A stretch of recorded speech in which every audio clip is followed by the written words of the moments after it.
Hello! Are we live? Is it working? It was doing weird things to me for a second there, but I think it's working. It looks like we're working. Hello? There we go. Hello! How's everyone doing today?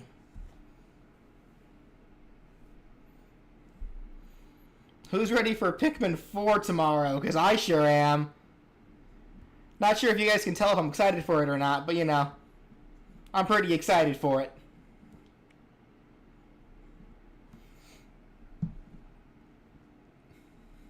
In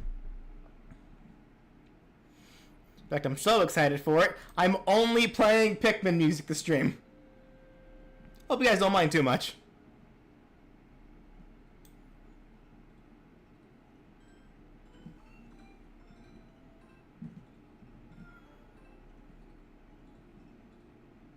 Don't know why it's so quiet. Let me see if I can turn it up a little bit. Oh, that's why it's so quiet. There we go.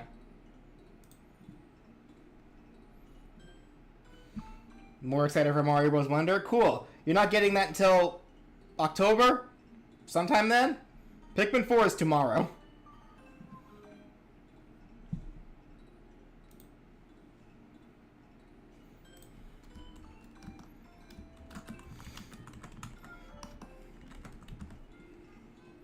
Alrighty. So who's ready for some more adventure?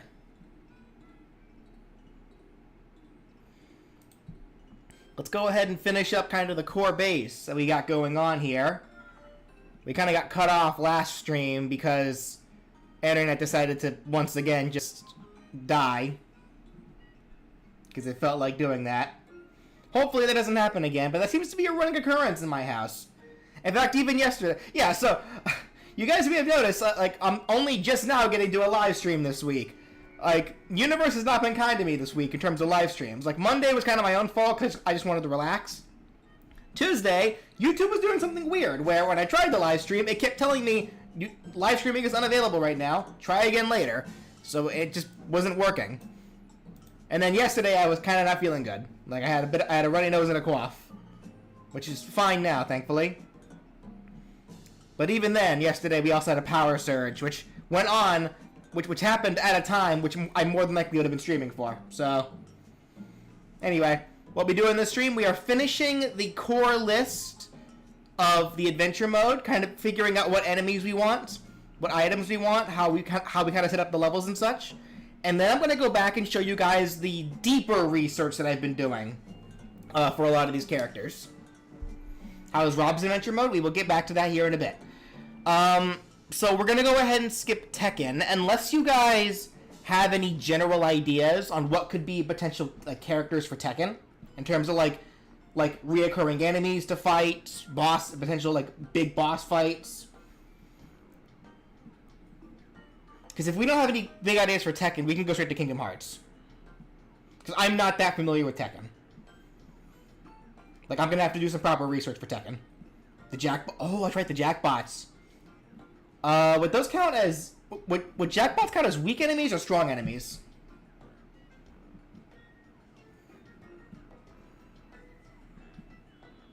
The Tekken Force? I don't know what that is. I'll look more into that later. Jackbots would be strong? Alright.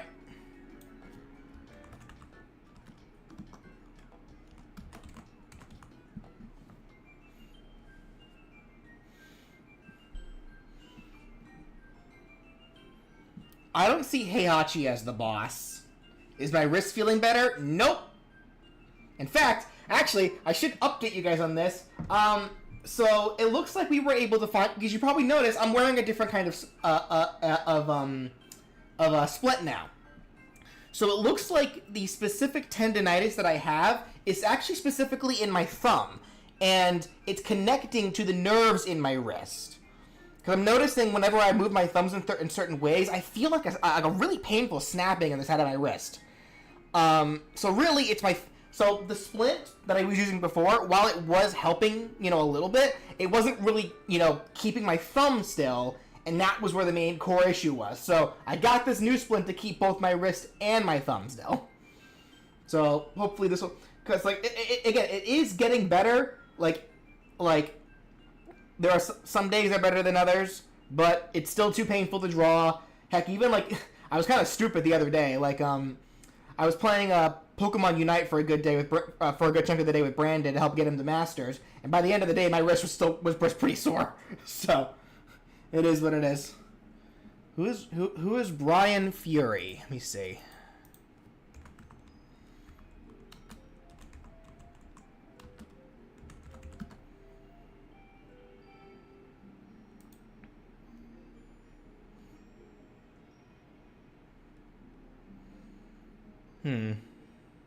Why specifically him as the boss? If I see Sonic Prime Season 2, I haven't seen Sonic Prime Season 1, so I have no opinion on it. He's a villain from Tekken? Okay, but why is he... Is he the big villain? What's that big robot you can fight in Tekken 6?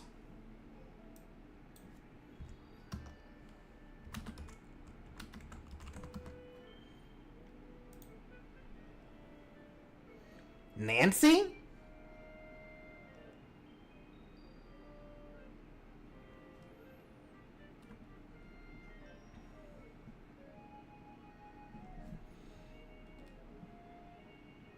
Could work as a mini boss. Alright, here. Oops. Let me write down some notes for this. Let me actually do this real quick. Where is...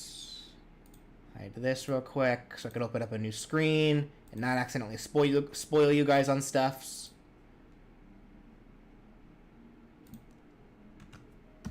Okay. There we go. Tekken stuff. So it's called Nancy MI847J. Ancient Ogre?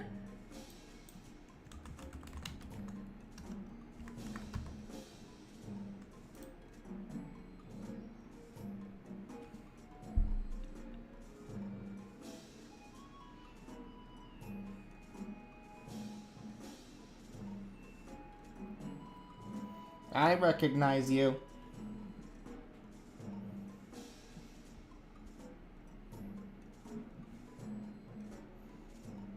True Ogre, Jinpachi, and Azael. Alright, hold on.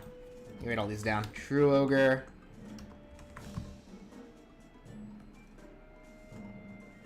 What else did you say? Jinpachi. And Azazel.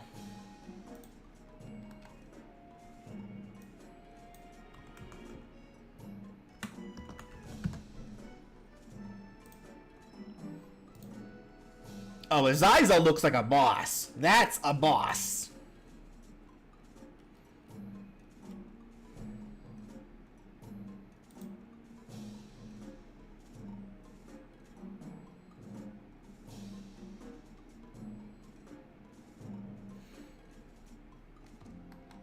Shadow Mutant? No. What? For Tekken? I know Pokken is kind of like Tekken, but it's not the same thing. Heard of the fighting game series Rival Schools? Yeah, I have. Can you recommend a Pikmin item? Sure. What is your recommendation? E101 Beta from Sonic Adventure for Tekken? We're on Tekken! Stay on course!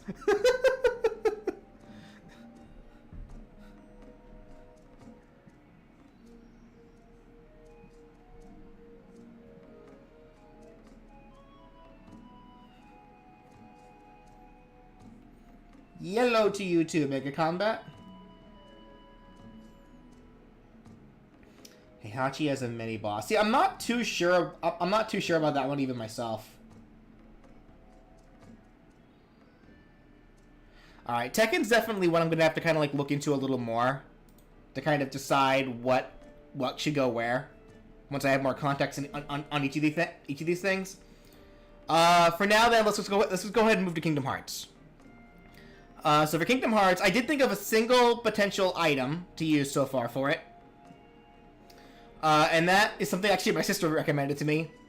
a Union Cross Keyblade, which are apparently, I guess, like a more common kind of Keyblade that literally anybody can use, kind of, I guess. I don't really know the context. But the idea is that it's a melee weapon that you can throw and draw back to your hand like any other Keyblade. Unless you guys think it should do other cool things. I don't know.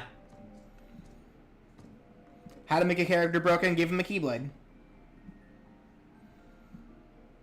Shadow, Goofy, and Donald? No, we can't do that. Disney won't allow it.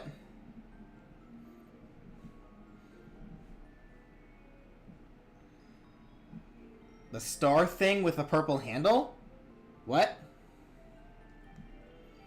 Shadow Sora as a mini. See, I actually kind of already have written down the enemy ideas that I think are most comfortable for the for Kingdom Hearts. For the weak enemies, we got Shadows, Soldiers, Nocturnes, Air Soldiers, Dusks, and Creepers. For strong enemies, we have Neo Shadows, Large Bodies, Assassins, and Snipers. Obstacle enemies, we got the Demon Towers. Mini bosses, we have Guard Armor and Behemoth. And I think the most comfortable world boss that I'd like to go with is Darkseid. I know Darkseid is technically like an early game thing. But in terms of like a large boss, I think it's the most fitting for this sort of format.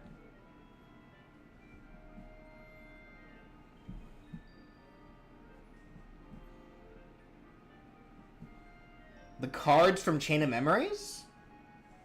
Those kinds of just do whatever based on whatever the card is.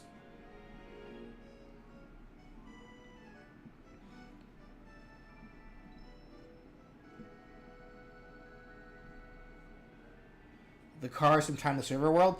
I'm trying to stick specifically to Heartless and Nobodies that are fairly common across all of the games. Like, the most recognizable ones. Like, I know Guard Armor and Behemoth were mainly Kingdom Hearts 1 bosses.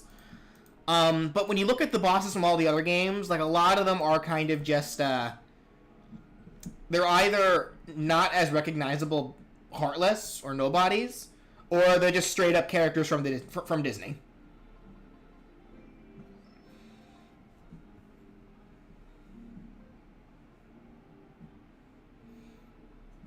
Opinions on Smack Studio. It could be useful for Smash moveset concepts. I don't know what that is. What about Unversed? What about the Unversed?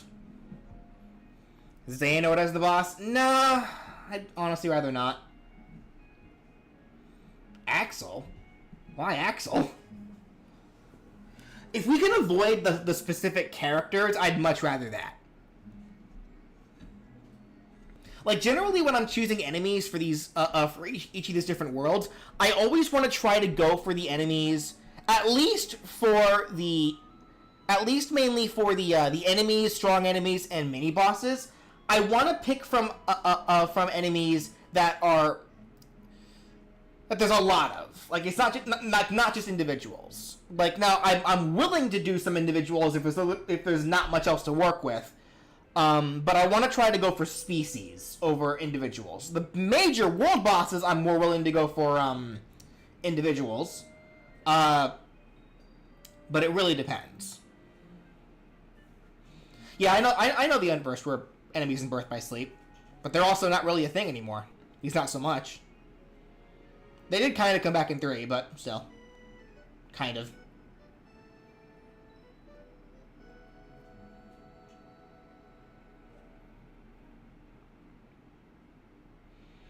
Starfruit as a healing item that can be given to partners.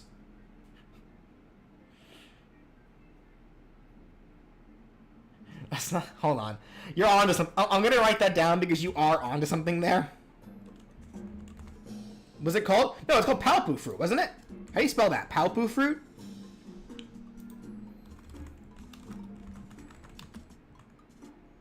Yeah, here we go.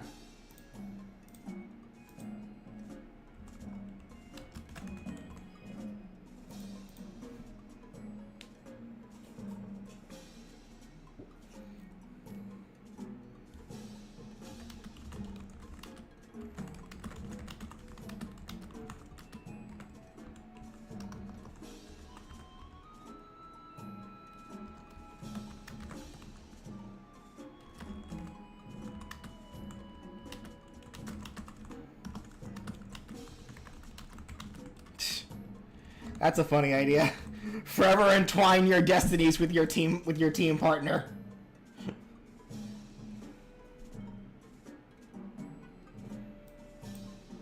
So how's the music, guys? Is the music too loud or now? Little Chef? You mean Remy? No, because he's a Disney character. We can't do Disney characters. How's my wrist doing? Still, it's getting there.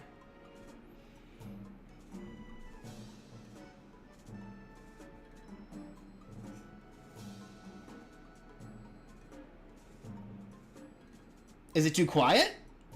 I can turn it up if it's too quiet.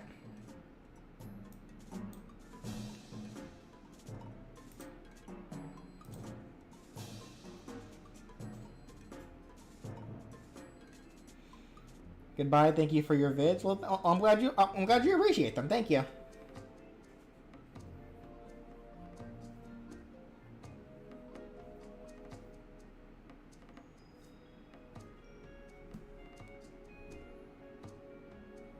For a nobody boss, there's Twilight Thorn. Yeah, but we're sticking to just one boss per world right now. So I think Dark Side is kind of the more recognizable one. Since it's been 7 months, at least tell me if you miss doing what it... Of course I miss it. I'll promise you guys this. As soon as my wrist is healed, like, gets better, and I can start drawing again, I'll get right back to the what if videos. Because I was not planning on putting off the what if videos for this long. Like, if it was... Honestly, at this point, if it weren't for my wrist, I would have been back on them already. That's the sad part. So as soon as my wrist feels better, I'll get right back to the what if videos. So until then, I can only do things that don't involve too much strenuous work on my wrist. Because I miss drawing. I miss working on things.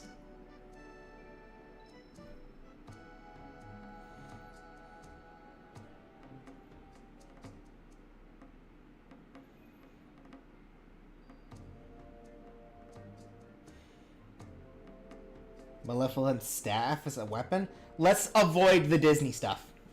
No Disney. What about new thumbnails? I'll get back to those as soon as my wrist feels better as well.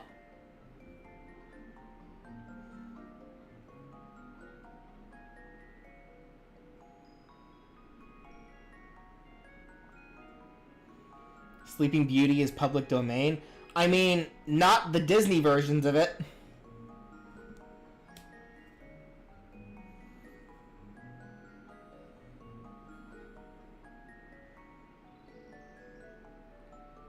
The blue sword used in Struggle? What would that do?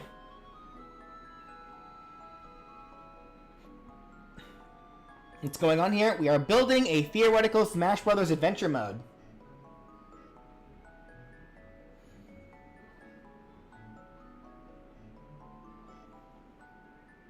Soon Mickey will be public domain. Yes, and when he is, it's going to be terrible.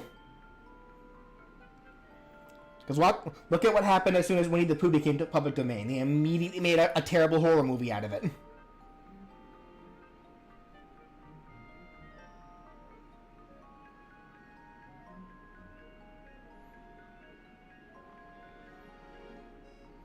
Alright. Let's go ahead and move on from Kingdom Hearts. After this point, I have Subspace as like a potential. It doesn't necessarily need to be there, but it's a potential because there are unique enemies to Subspace.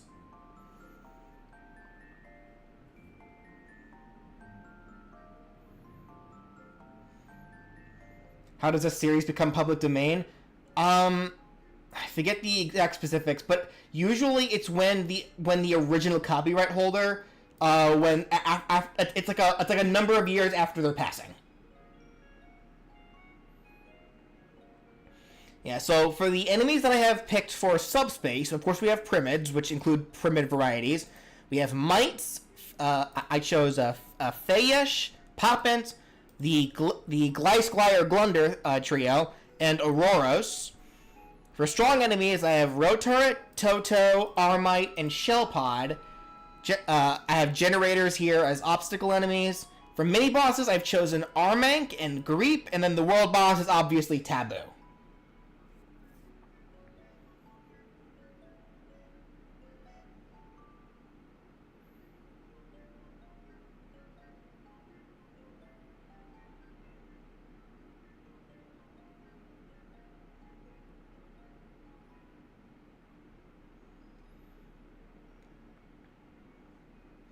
And I feel like, for the most part, we actually don't need to make new weapons for Subspace, because they can just use the basic Smash weapons. That giant rhino robot guy? Which one was that? Let me see.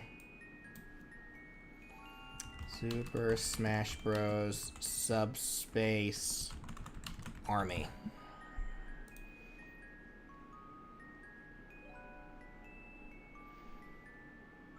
Giant rhino robot guy.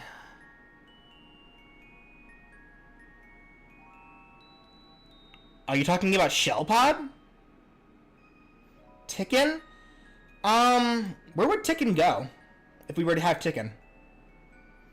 Because I wanted a bit of a variety for enemies. Gallium? Oh, Gallium. Gallium, I went ahead and made the boss for Rob's world. Because technically Gallium is not a part of the Subspace Army. Gallium was a part of Rob's army, and Rob was taken over by Subspace.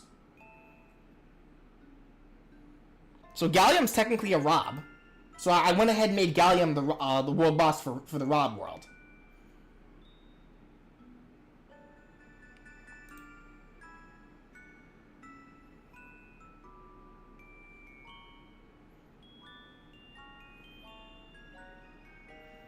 Duon as a mini-boss? Nah. We don't need Duon. Shouldn't Jike be an obstacle enemy? Jike. Who was Jike? Yes, actually, you're right. Jikes should be obstacle enemies.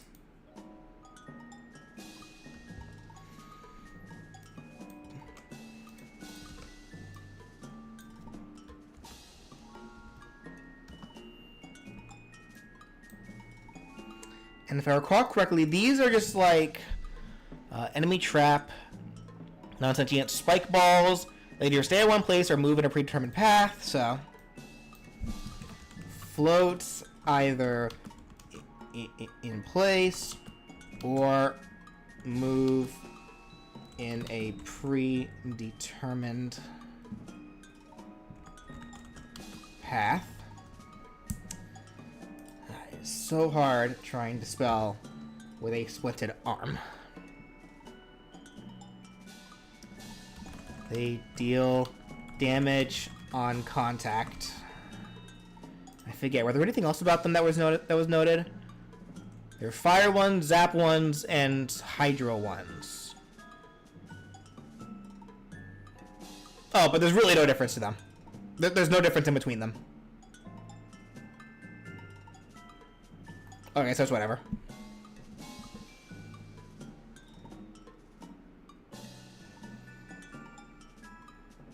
Ice, not hydro. The wiki says hydro, so I don't know what to tell you there. World of Light after this? Nah. I mean, unless you want to count Smash Bros, because I do have a separate category for Smash Bros, but again, I'm not really sure what's going to be done with that.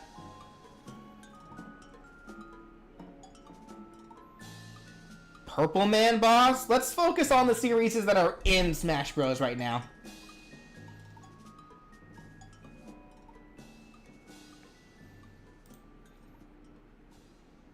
Quark Mines.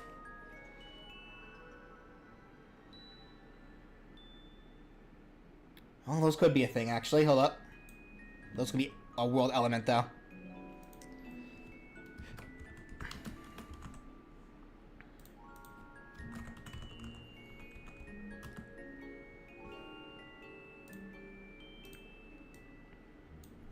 Actually, it looks like they're actually the same as Jike's. So let me just do this.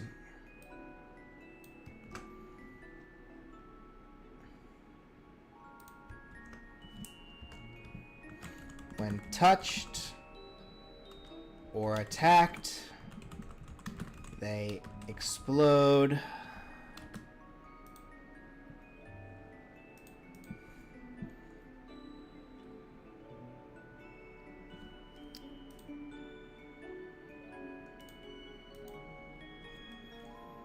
Into electricity. Usually multiples are found and they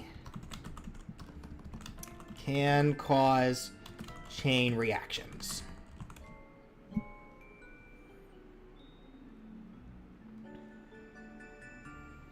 The end from Sonic Frontiers as a mini-boss? Anyway, sorry, bro. You might want to think that one through a little more.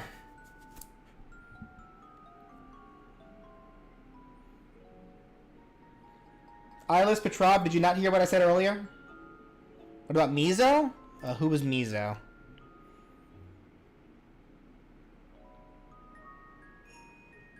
Oh, you mean that random little dude that you just see in the background doing nothing? He'd just be a background element.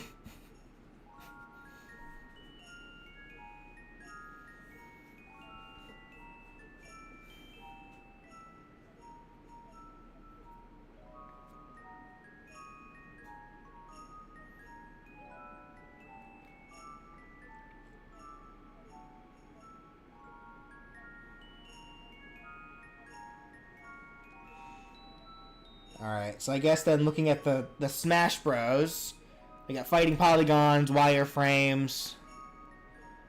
I have Master Head and Crazy Hand down for this as well. And then the idea of like an end of mode boss rush, which is where you'd fight the bosses like Giga Bowser, Ganon, potentially Marks. If we had like end of mode bosses that, may I add, are not Master Core, and then the two whatever they were from Ultimate. Galeem and Darkon, yeah, can we just not have those guys at all? Or Master Core?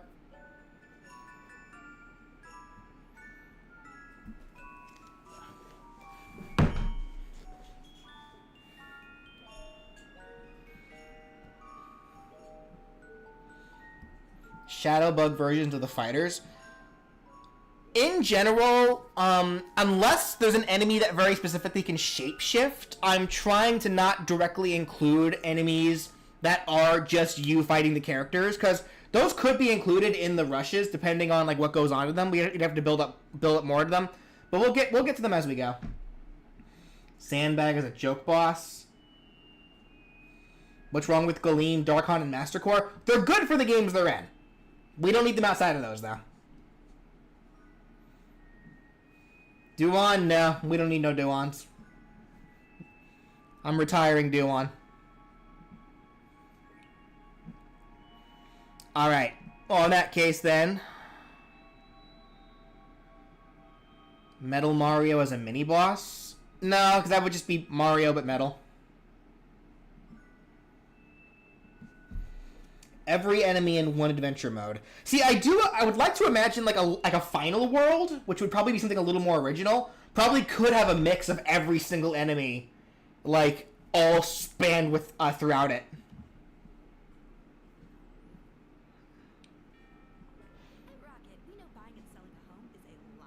I got an ad. I did.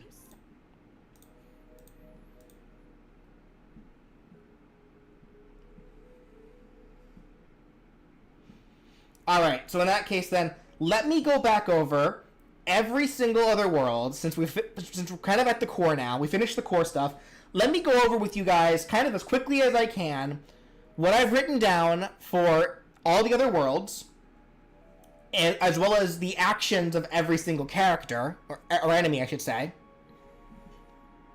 So I guess to recap quickly, the idea that I have for this adventure mode is, imagine Star Fox 64 or like Kingdom Hearts, where you, like, it's a branching path type of adventure mode, where you see the worlds of each individual series kind of like, I guess, floating in some kind of space or whatever, and you can choose, And after you beat one, you can choose which next one to go to. And the idea is that the higher the difficulty, the less choices you get, and the more worlds you're forced to go through. So if you're on the hardest possible difficulty, you'd be forced to go through every single world. Whereas on weaker difficulties, you can go through less worlds.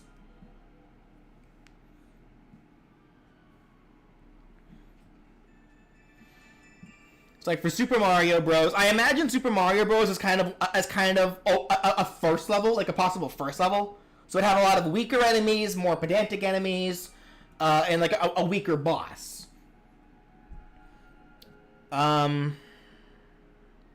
if we were to go over the enemies themselves, the items we got, they're all items from that we've seen in Smash before. Green Shell, Red Shell, Bomb, Super Mushroom, Poison Mushroom, Fire Flower, Starman, Metal Box, Power Block. They all work like they do in Smash. Weak enemies, we got Goombas, of course. Constantly walk forward. Will turn around if it bumps into a wall, but will walk off ledges. When aggressive, they run faster to attempt to tackle the player. Can be instantly KO'd by jumping on top of them. And they have a Para-Goomba variant that behave like normal, but they bounce as they move. And they turn to normal Goombas if jumped on. What about Sidesteppers? What about Sidesteppers? I'm kidding. Koopa Troopas constantly walk forward. They will turn if it bumps into a wall, and will walk off ledges as well. When aggressive, they will leap forward for a tackle. If jumped on, they hide into their shells and become the green shell item. But if left alone, they will come back out of their shells eventually. Variants, we have red Koopa Troopas, which will turn around at ledges, attack with a spinning tackle, and become the red shell item when stepped on.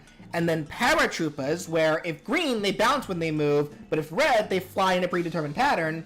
But if jumped on, they become normal Koopa Troopas. Basic.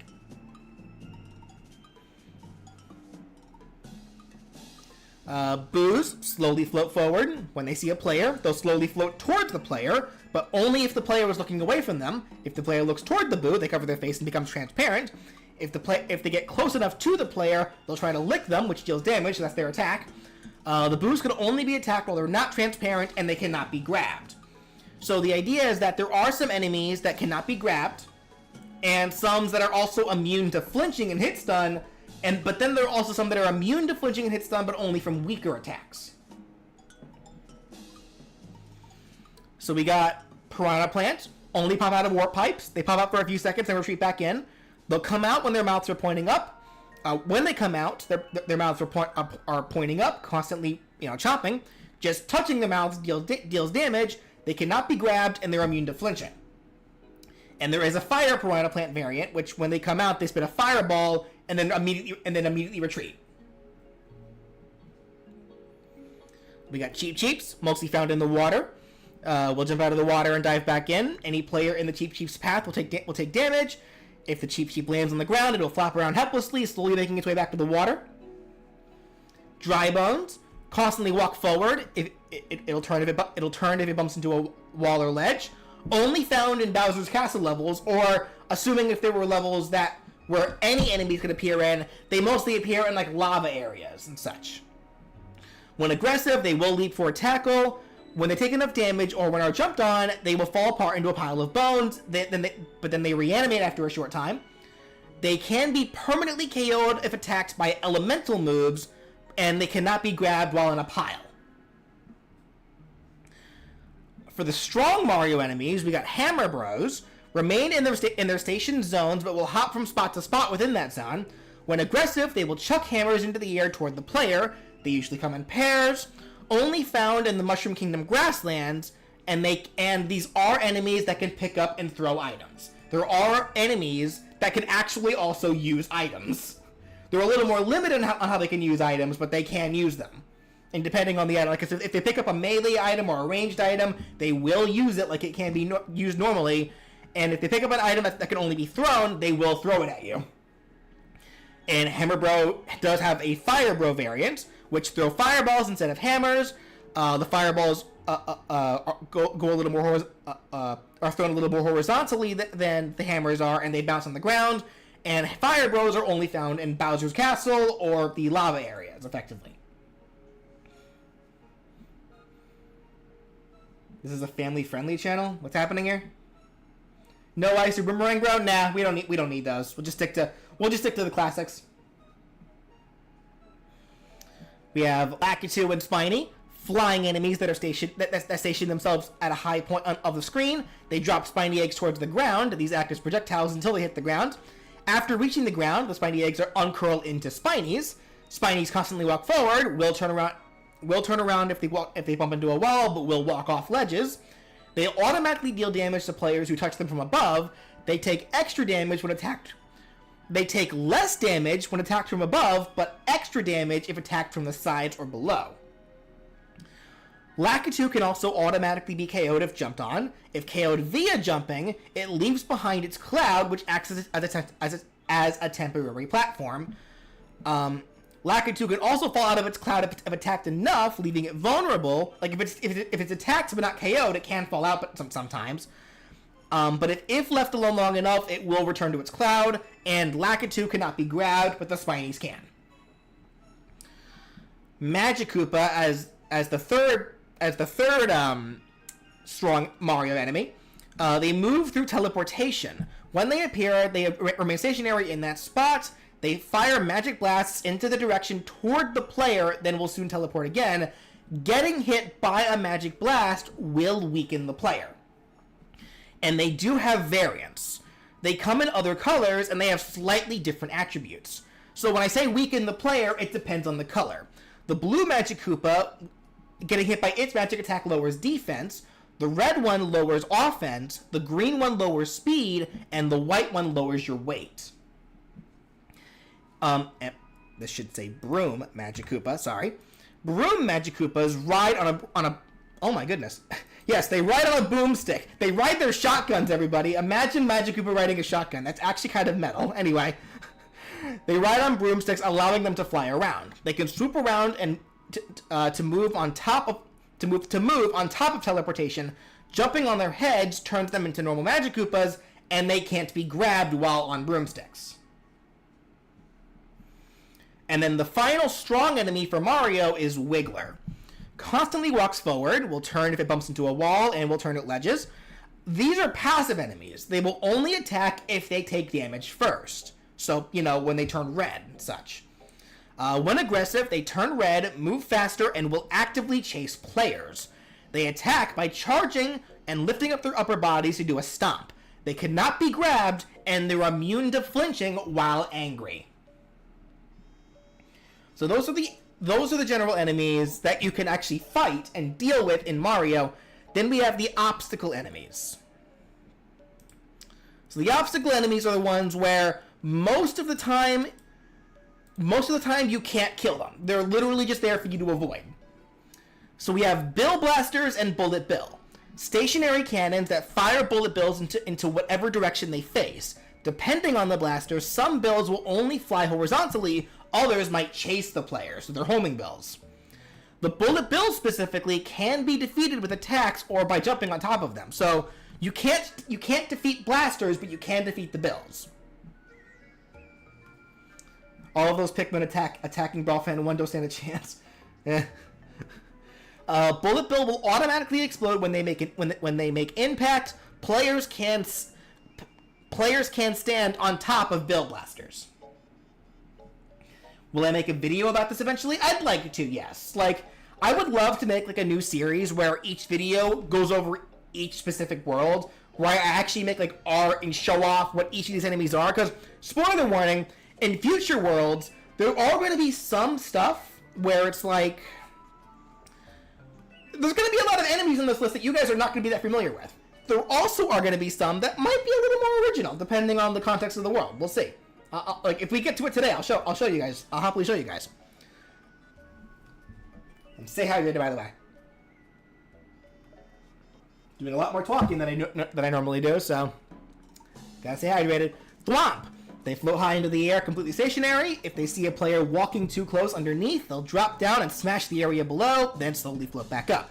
Players can stand on top of them, but if a Thwomp's top height is under a ceiling, the player standing on them can be crushed. And these are only found in Bowser's Castle or general fortressy areas, I guess. Chain Chomp. They're chained to a stationary spot, patrolling that area. When you get close to one, they'll quickly lunge into your direction, but only being stopped by the chain's length. If they hit your character, they deal a lot of damage and launch your character away. You may attack the wooden peg, chaining the chomp in its spot. If you attack it enough, the peg will be destroyed, allowing the chomp to escape and leave. So, technically, Chain Chomp is a defeatable enemy, quote-unquote, but it's not really the Chain Chomp you're fighting, it's the peg to get the Chain Chomp away from you.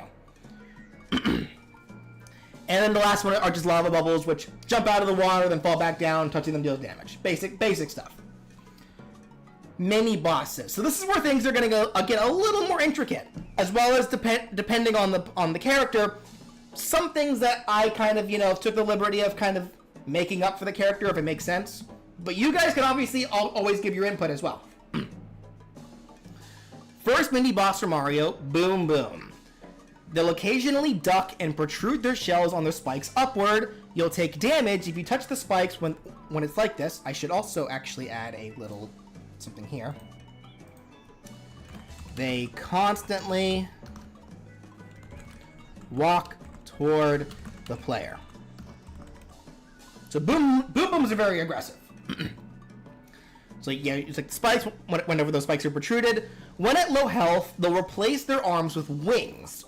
They jump higher and can now fly to the top of the screen. So something I'm kind of doing a lot of for a lot of these mini bosses or bosses is they can reach anger state, where when you take enough health, or if you do certain conditions, the boss can get angry and become more aggressive or start using different attacks and things like that. The attacks that Boom Boom can use, they can run at you while waving their arms around and try to smack you with its arms. If they bump into a wall while doing this, they'll bounce off and turn around while continuing to flail their arms. They can start a spinning lariat, jumping or sliding across the ground. Attacks from the side during this move are useless, so you can't actually hurt them while they're spinning like this. If they spin for too long without hitting you, they get dizzy and fall for a bit, which will leave them vulnerable. They can jump high into the air in an attempt to stomp you. If you jump on top of them, they take a lot of damage and will retreat into their spiny shell to ricochet around the stage. And they're immune to damage while retreated into their shell. And then only while they have wings, they'll try to dive bomb you. So that's Boom Boom. Will I do Yokai Watch? I want to focus for the time being on the series that are actually in Smash right now. If we reach a point where we finish all of these, and I still want to keep it going, which is a high possibility because I'm really enjoying doing this, we can start adding more series from different video games, like ones that I've made what if movesets for. So yeah, we can, but we'll see. When you do this kind of thing for your own movesets, will Paper Mario and Metal Gear Rising be considered different? No, those will be the same. Potentially, we'll see. Other mini-boss, King Babam. He's a slow walker, but takes reduced damage from all attacks. So that's something that can happen with some enemies, or some bosses specifically, where they take less damage from your attacks than enemies normally would. He's actually weak to bomb explosions. Should put that specifically to bomb. Let me do this specifically. He's actually weak to explosions. He'll take extra damage from them. He also takes extra damage from fire attacks. So there's also a bit of a some characters may inherently have an easier time against certain bosses depending on what their movesets are. When he's at low health, he'll get angry and start his detonation. From here, it becomes a timed battle. You must defeat him before time runs out, otherwise he'll explode and you'll lose a stock. While angry, he will deflect bombs thrown at him from the front, so you will have to throw them at him from behind. And his attacks, he doesn't have very many attacks. He can wind up and try to hit you with a gentleman's punch. Does Boom Boom have a spiny shell? Yes, I brought that up earlier. King Babam can try to grab you, and if he does, he'll throw you. You do take damage from the throw, but if you're at a high enough damage, he can send you into the blast zone. So don't let him grab you when you're at high percents. He can pull up bombs and throw them at you, and sometimes he'll lay the bombs on the ground that will walk around and explode soon after. And these bombs do count as the item bombs, so you can catch them or pick them up and throw them back at him. And then the world boss for Super Mario is going to be Petey Piranha. And I decided to go ahead and make it Petey Piranha as opposed to Bowser or Giga Bowser specifically, because I imagine a Mario world, the Super Mario world, would be like a starting world, like one of the first worlds you can go to in this adventure mode. So I feel like the world boss of that world should be an easy boss, something that, like a good starting boss, I should say. And this is, I should say, as you can see on the screen, a Petey Piranha rework. It's not going to be the same boss that he was in Subspace Emissary, because that boss relied on the cages. So this is a Petey Piranha boss that's a little closer to what we see from him in the games. What happened to democracy? There's a thing called veto. So for Petey Piranha, when at low health, it gets angry and some of its moves get upgrades. And I should also mention, generally stays in place, mainly moves through its attacks. So for his attacks, can do a large roar that pushes players away from it, can do a large bite attack forward. If you get hit from the bite while it's angry, though, it will now eat you, chew, and then spit you into the ground. Can rush across the screen to try to tackle the player. If it runs into a wall, though, it gets dizzy and falls onto its back, leaving it vulnerable. Can spin to use its leaves to create a mini twister. Its spinning can also hurt the player if they're hit by the leaves. After some start up inhaling, apologies, stutter, they'll spit sludge forward onto the ground. This makes the spot hit by the sludge dirty. Players hit by the sludge or they step in it get dirty, which increases the damage they can take. You can throw or shoot explosives into its mouth while it inhales. This will cancel the attack, deal damage to it, and cause it to fall over, leaving it vulnerable. When it's angry, though, the time it takes to charge this move will be halved. It can jump high into the air, then crash down. It can jump, but sometimes it can jump up and stay airborne by flying. While flying, it can then crash down, or it can spit globs of sludge into the ground. If you deal enough damage to it, though, while it's flying, it will fall, land on its back, and be left vulnerable. But while it's angry, though, whenever it crashes down, it will then create shockwaves. So Petey Piranha is kind of an example of a boss enemy that has a lot of vulnerabilities, but he's supposed to be kind of an opening boss. Will these bosses have EX/harder versions? I don't think so, because there's going to be a lot of different bosses. So we don't need harder versions of the bosses, aside from, like, upping the general difficulty from the beginning yourself. But even then, I don't think we even need to do that, because the idea is that upping the difficulty does is make you go through more worlds with your limited stocks. So the difficulty is being forced to go through more worlds, whereas easier difficulties have you go through less worlds. So really, there doesn't need to be multiple difficulties for each boss. They can all be the same no matter what difficulty you're playing as. It just depends on how long can you survive. I haven't thought of a good boss arena for Petey Piranha, though, because the world in general is designed to be Bowser's Castle, but then you find Petey Piranha at the end, which has happened before, I guess, but we can think about that later. Alright, next world, Donkey Kong. So, Kong Island, so you go through the jungle and then the mining caves in the second part of it.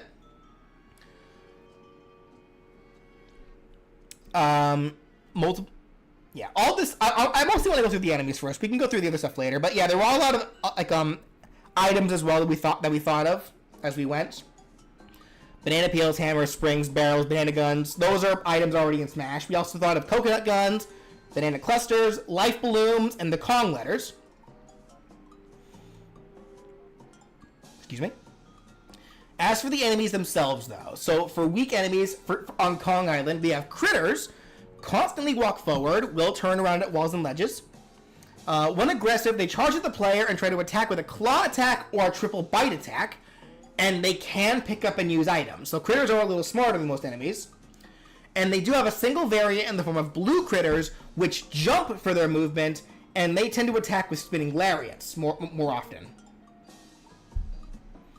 You must have really put a lot of thought into these enemies and bosses. Yeah, I haven't been able to do much of anything else, so I've spent a lot of time on this. I want to feel like I'm being productive still. We have clap traps. Constantly crawls forward. Will turn around if it bumps into a wall, but it will walk off ledges. They chomp while moving, so they can't hurt the player if the claptrap walks into them. Technically, they're passive, but if they're attacked, they'll charge at the player and try to latch onto them for a bite. Some might appear in the water, where they'll jump out while biting into the air, so kind of like in that one Donkey Kong level, or stage. They might jump out of the water and land on the ground, where they behave normally, and they can be found crawling on vines as well. We have a Naughty. Constantly walks forward, will turn if it bumps into a wall, but they walk off ledges. Passive unless provoked, so they will not attack you until you attack them first. But if they do get aggressive, they bite you. They're generally pretty weak enemies.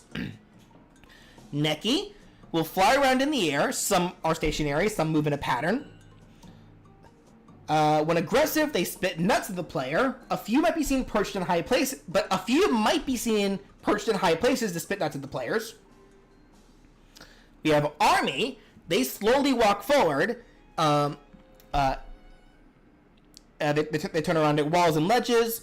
When aggressive, they roll up into... So armies are armadillos, as you mentioned. So for those who don't know what these are, Naughties are like beavers, Nekis are vultures, armies are armadillos. For those of you who may not know what these are, because we're starting to get into less common territory now. So when aggressive, they roll up into a ball and roll forward. While rolling, they will bounce off walls, but they will roll off ledges. So they will actively chase the player though while rolling. So if the player jumps over them, they will turn around. And while rolled up into a ball, they can't be grabbed and they're immune to flinching. You can still damage them, but you can't hit them. And then we have flitters, which are like dragonflies. They fly in the air. Some are stationary. Some fly left. Some fly left and keep going until off screen. They're also passive enemies unless provoked. And if aggressive, they dive at the player. Typo, where?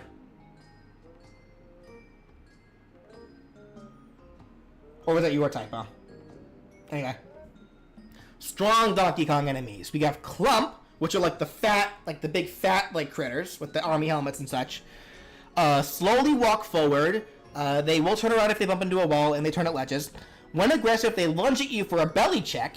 They take less damage from above and from the front thanks to their armor. They can throw orange grenades at you.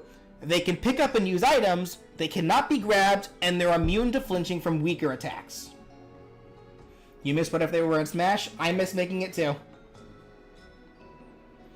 Like I said earlier though, as soon as my hand is healed, I'll get right back to it. Because this little break that I was giving myself from it ended up being way longer than I wanted it to be thanks to my hand getting injured. So, as soon as my hand is better, I'll get right back to making what if they were in Smash. Crusha constantly walks forward, will turn around at walls and ledges. When aggressive, they try to punch you.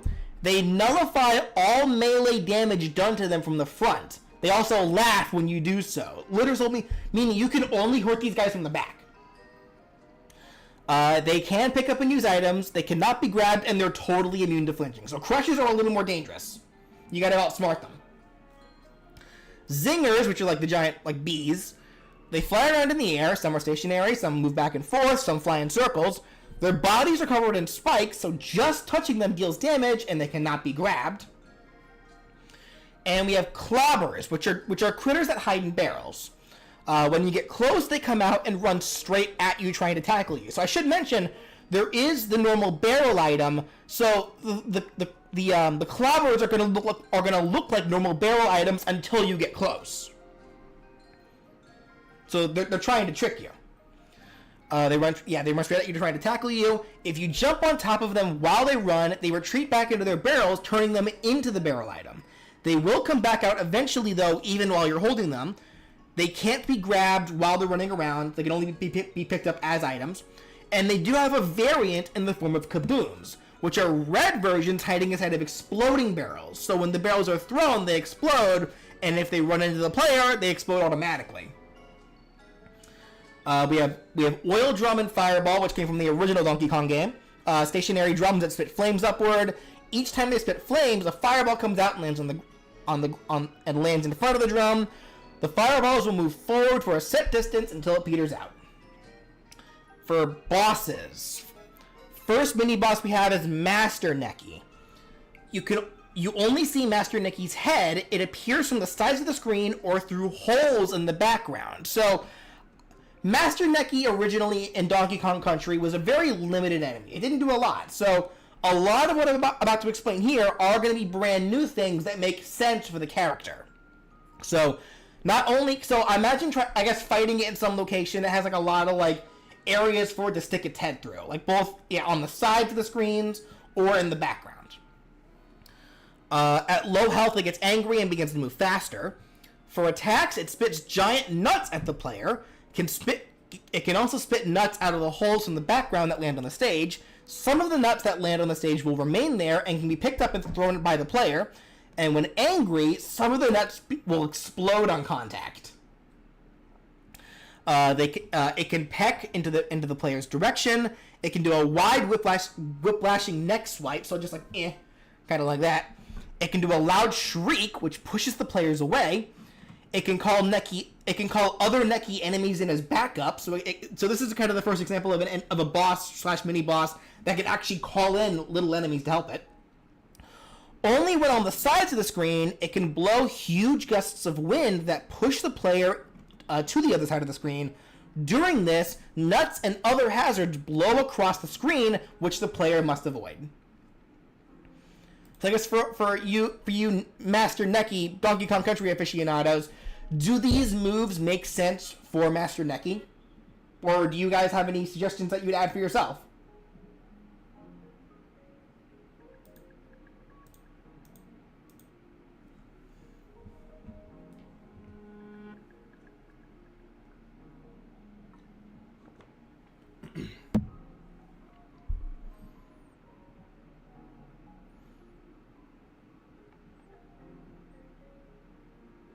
Noticing chat's getting a little quiet here. Is everything alright? Is chat not working? Or are people just quiet?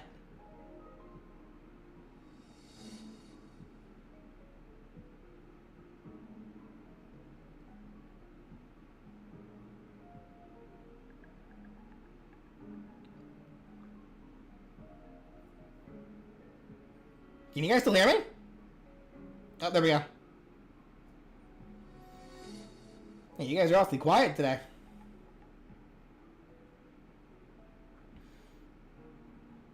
Is Master Neki the crow boss? It's like a giant vulture. Gotta go. All right, see you later. I'm just making sure you guys got uncharacteristically quiet there for a second. I was worried that something happened to chat, or like the chat box or whatever. All right, cool. All right. So the other mini boss I went ahead and chose for Donkey Kong is Mugly, who was that kind of weird like yellow thing from like the first boss in Donkey Kong Country Returns. Am I adding trophy bases? Only if trophies are coming back. Like whatever game, like this hypothetical Smash game would have to have trophies to you know, make worth having the trophy bases. To be fair, we're like 40-ish. That's still a fair amount of people. That can fit like a small club. Like 40 people is still a lot. Alright, so Mugly. Whenever it's stationary, spikes protrude from its back, making attacks from above dangerous. Mugly will take less damage while the spikes are out, so it's most optimal to attack it while it's attacking. Occasionally, Mugly will stop and try to eat some bananas in the corner of the stage, which slowly heals it. You can stop it by attacking it. For every 1/3 of its health taken away, it gets angrier. After 1/3, it turns orange. After 2/3, it turns red. The angrier it is, the faster and more aggressive it becomes.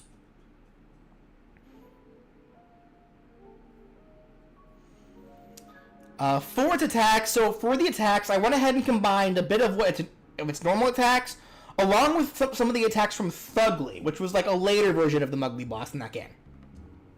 Will charge at the player, and it breaks if they jump over it. If the player gets too close to Mugly while it charges, they'll be eaten by it. Not but it. Mugly will chew on the player to spit them out. It can run into a wall if it charges too far, causing it to fall over dizzy, leaving it vulnerable.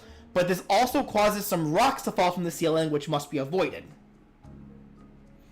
Just saw a picture of Mugly, looks like a Pikmin boss. Yeah, kinda. It can hop into the air, then slam back down. When orange or red, however, the slam down attacks create shockwaves. When red, it can spit a long stream of fire across the screen, which is Thugly's attack. Also, while red, it can spit fireballs into the air that explode and rain down into smaller fireballs. For the world boss, though, I'm gonna need some suggestions for you guys, because I was thinking about it being King K. Rool or like a bigger version of King K. Rool, but I thought about it and it's like King K. Rool has never really had any like substantial boss fights that are like notable. So, what would you guys think would be a very, very good like world boss for Donkey Kong? Because we have the Tikis, we have the Nomads. But the problem with both those guys is that I feel like if I include them, I'd have to include some of them. I don't know. King Cutout.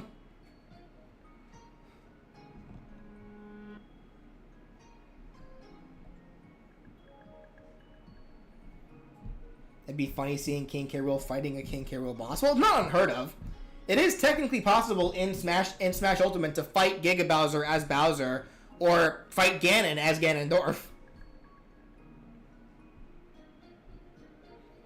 You gotta admit, Mugly does sound kind of like a character that you would interact with in Banjo-Kazooie. I mean, the original Donkey Kong countries were made by Rare.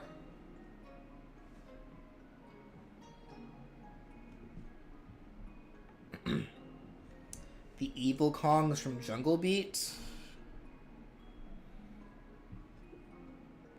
Just make it Tiki Tong.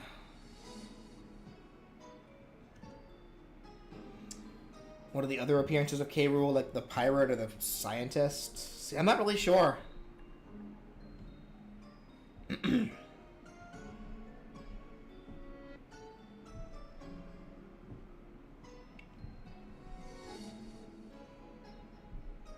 Like, I could just make it like the giant K. Rool that we fight in 64, where he has like the wrestling gear on and the boxing gloves.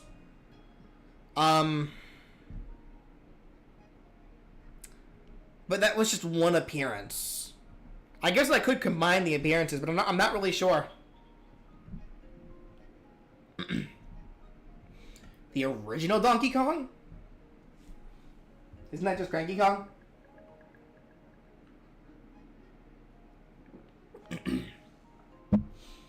Maybe you fight King K. Rool's entire island laser thing?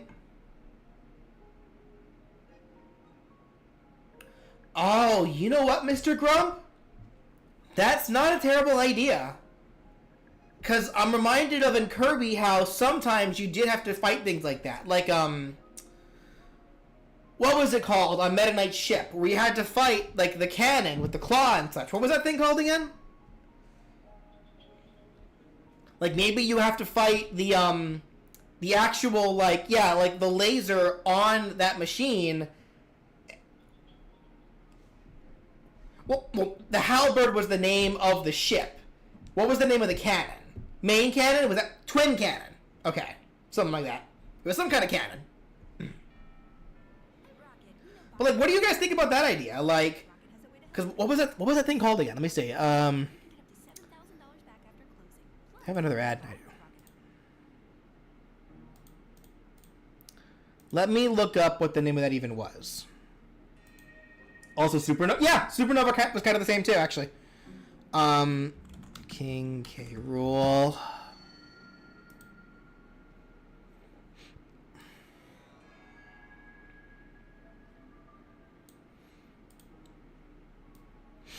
Excuse me. The Blastomatic, that's what it was.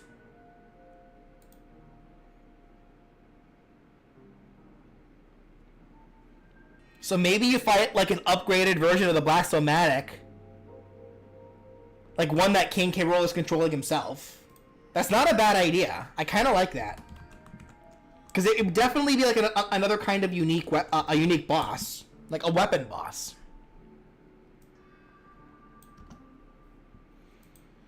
I really like that, actually. Yeah, so, yeah, Mr. Grumple Hunter, that was a really good idea. A really good suggestion. So, I will come back to this in my own time and think of cool ideas for it. But we'll come back to it. Alright, Legend of Zelda. So, this is our first maze-like world, where it's less just left to right and more so like you're traveling everywhere. For the enemies, so this is where the enemies start getting a little harder, a little more complicated. We have Bokoblins. They walk around scouting the area. When aggressive, they run at the player to try to punch. If the player is too far, they'll throw rocks at them. If the Bokoblins are in troops, the first one alerted to the player will alert the other monsters with a horn. They can pick up and throw items. And for variants, we have Sword Bokoblins, which attack by swinging a sword instead of a punch. And Archer Bokoblins, which stay away from the player and fire arrows at them. Blastomatic is way better than having just a giant K. Rool. Yeah, I like it a lot more too. Yeah, it was a really good idea. Okay, we have Keese, which fly around aimlessly in the air. When aggressive, they charge at the player and are usually found in groups, so a very simple enemy. Choo Choo appear from the ground and then will wander around aimlessly. When aggressive, they leap at the player. If attacked by a specific element, they change into a variant. For the variants, we have Fire Choo-Choos, which are Choo-Choos made by fire, when hit by fire. When defeated, they explode, dealing big fire damage to all too close. We have Ice Choo-Choos, which happen from getting hit by ice. When defeated, they explode, dealing small damage and freezing everything too close, including other enemies. Are these the Breath of the Wild, Tears of the Kingdom variants? Yeah, they are. Yeah, they pretty much are. And we have Electric Choo-Choos, which become electric when hit by electricity. When defeated, they explode, dealing small damage and stunning everything too close. So Ice Choo-Choos and Fire Choo-Choos are kind of the same thing. They just deal slightly different effects. We have thoughts on Clubba being a boss. Clubba? If you're talking about Donkey Kong, let me see. What was Clubba again? Oh, a big croc with a mallet. Nah, he was just in the one game. I think so were Neki and Mugly, but nah, I think it's fine with what we got. Or at the very least, I prefer. I should mention, I'm open to changing what we like enemies around, like replacing enemies with different ones. If you guys can convince me of a better idea, but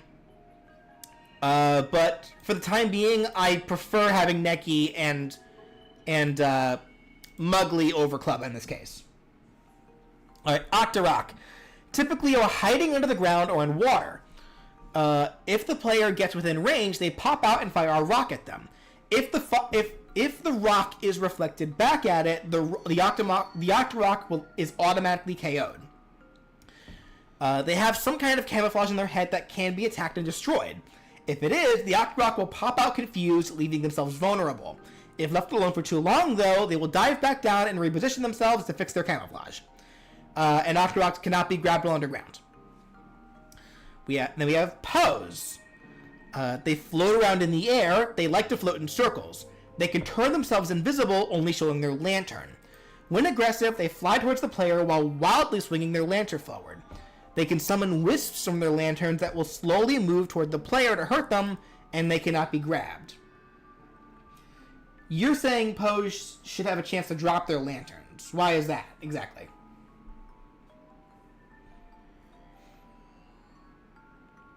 Though, actually, that does give me a funny idea. You know, yeah, actually, I can work with that. Here's a fun idea. If hit by a strong enough or attack, or when KO'd, sometimes they'll drop their lantern, which bursts into flames when it hits the ground. These flames can hurt anyone. That's a fun idea. Veil, not bear. Yeah, that's a funny idea. And then we have bubbles, which are the flying like skulls with the bat wings. They fly around aimlessly. When aggressive, they charge the player trying to tackle them. If the player touches a bubble, they take fire damage and they'll be cursed for a limited amount of time. Cursed players have their horizontal controls inverted, and bubbles cannot be grabbed, because grabbing them normally involves touching them. For the strong enemies of Zelda, we have moblins. They walk around scouting the area. When aggressive, they run at the player and try to attack with a punch or a kick. If the player is too far, they'll throw rocks at them. They can pick up and use items. They cannot be grabbed, and they're immune to flinching from weaker attacks. They can armor through weak attacks. And they do have variants as well. There are sword moblins, which attack with... I should actually mention long sword moblins, which attack with a sword swing. And then there are archer moblins, which stay away from the player and fire arrows at them. We have likes, stationary enemies that can stick to floors, walls, and ceilings. When a player gets too close, they'll extend their bodies and try to eat the player. If they catch you, you'll be trapped for a set amount of time, taking constant damage, then will spit you back out. If you were holding an item when eaten, you lose that item. They take it from you. When they are defeated, they may drop a random item. Likes take less damage from attacks than normal. If they miss their attack, though, they reveal a weak point in their mouth, and attacking that weak point makes them take additional damage. Like also cannot be grabbed, and they're immune to flinching. Dark nuts. So dark nuts are incredibly dangerous, like normal enemies. They slowly walk around scouting the area. When aggressive, they hold an offensive stance and stand before the player. They wield a shield forward, making direct frontal attacks impossible. Attacks from behind are the only way to deal damage. Their shields also reflect projectiles. They naturally take less damage from attacks thanks to their armor. They attack with different kinds of sword swings, which they can use independently or comboed together, like a vertical swing hitting the ground, which deals a lot of damage to shields, horizontal swings, straight sword stabs, or sword stabs while lunging. You briefly can't shield after being caught by a like. That's a funny idea, actually. I like that. I like that.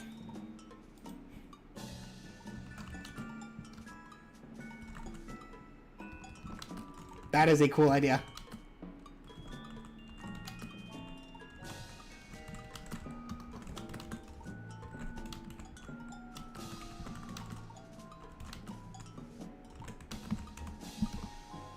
Alright. So Dark Nuts can pick up and use items. If you dodge roll past them while it attacks, it disorients the Dark Nut, leaving it vulnerable.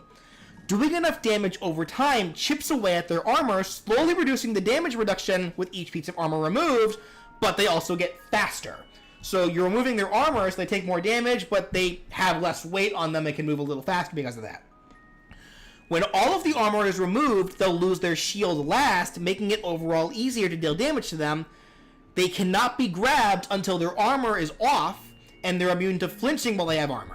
After they lose all of their armor, they'll only be immune to flinching from weaker attacks. So it's just being aggressive while also making sure you don't get destroyed.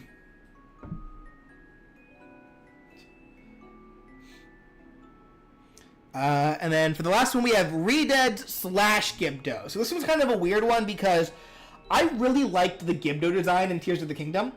But it's weird because the Gibdos always kind of were supposed to be these mummy things, where the Redeads... The Gibdos in Tears of the Kingdom honestly are a little closer to Redeads if you think about it. So that's why I'm kind of putting them like /.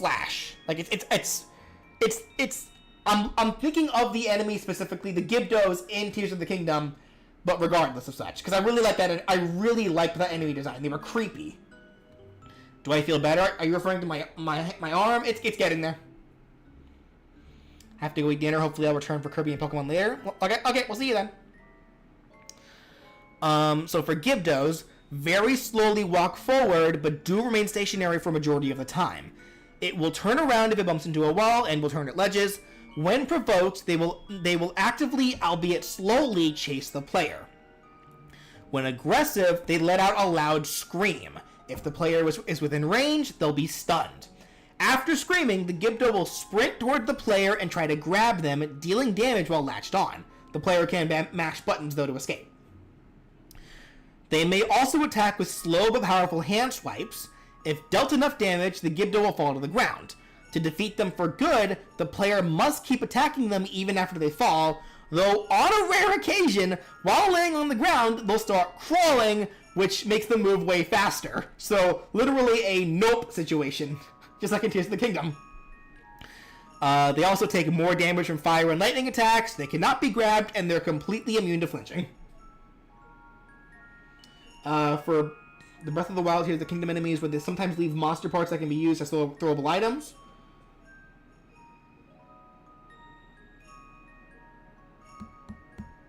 Nah, I don't think we need that. It's a cool idea. I like the idea. Don't get me wrong. I think in this situation we don't need it though.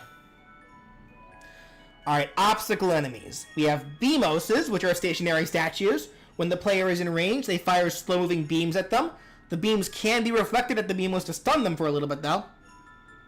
We have Wall Masters, giant hands that slowly move around in the area. If they spot the player, they'll slowly move over them, then try to drop down to grab them. If grabbed, the player can mash buttons to escape, but if the player is unable to escape before being carried to the top of the screen, they'll be moved back to the start of that room. But you can attack them to temporarily stun them. Guardian turrets as a Beamos variant. Now, we don't need Guardians at all. The Guardians are pretty much gone at this point.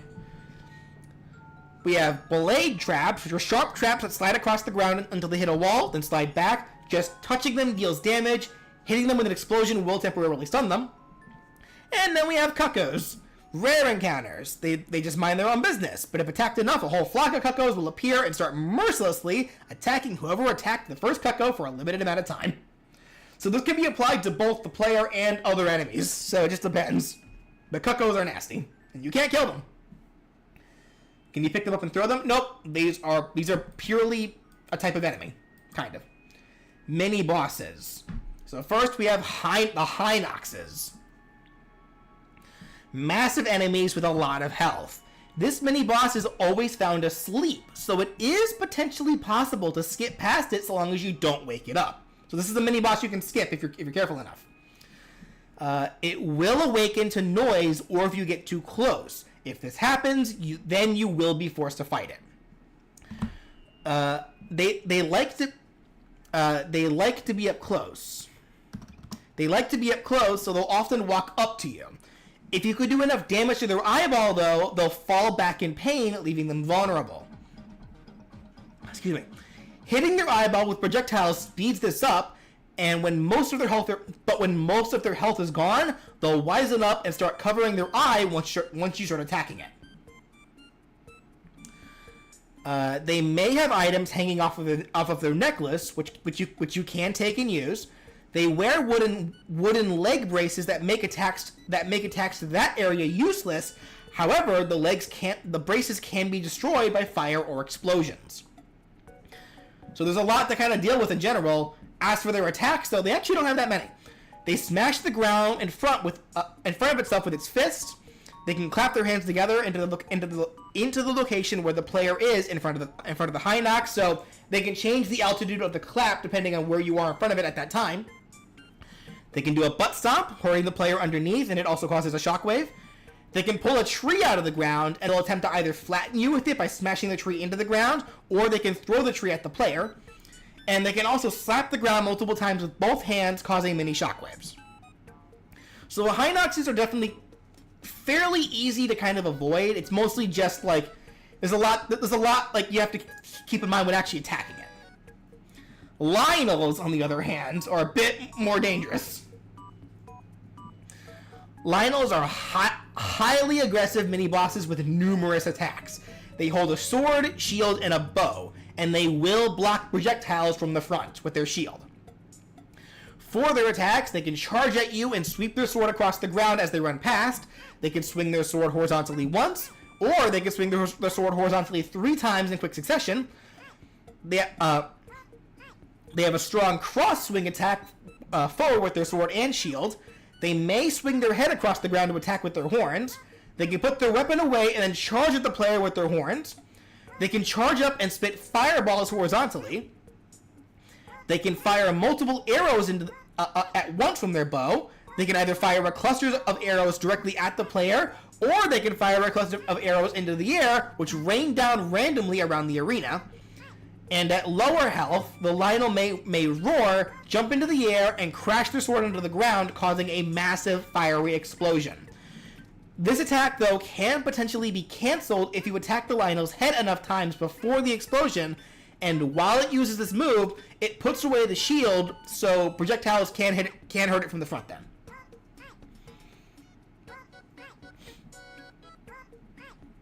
You can throw a blanket at the Gibdos? What?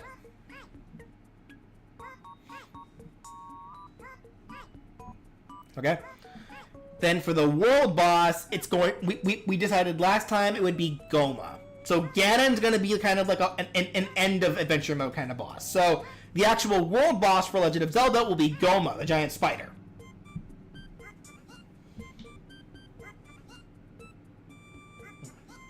Stay hydrated, folks.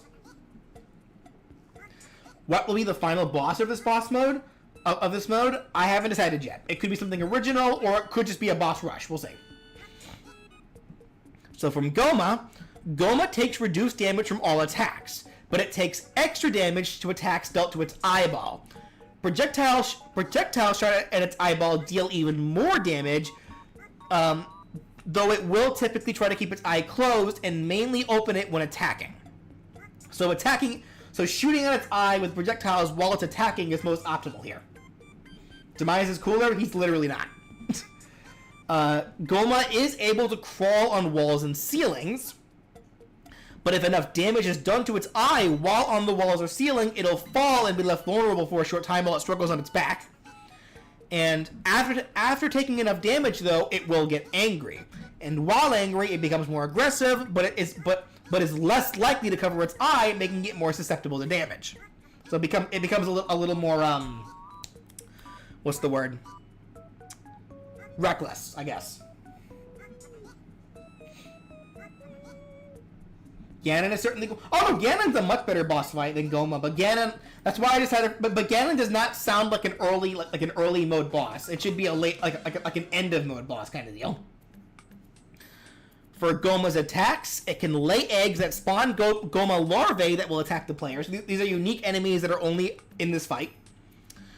It will swipe the player with its front legs, which also double as claws. It will stab the ground with its front legs. It can fire a shot, like an energy shot from its eye. It can fire a long, thin laser beam from its eye, which you can either fire the beam laterally across the screen that you have to jump over or avoid, or it can fire the beam longitudinally from low to high across the ground, which you'll have to dodge. Regular Ganon or Beast Ganon? Isn't every Ganon Beast Ganon? Because Ganondorf is the human.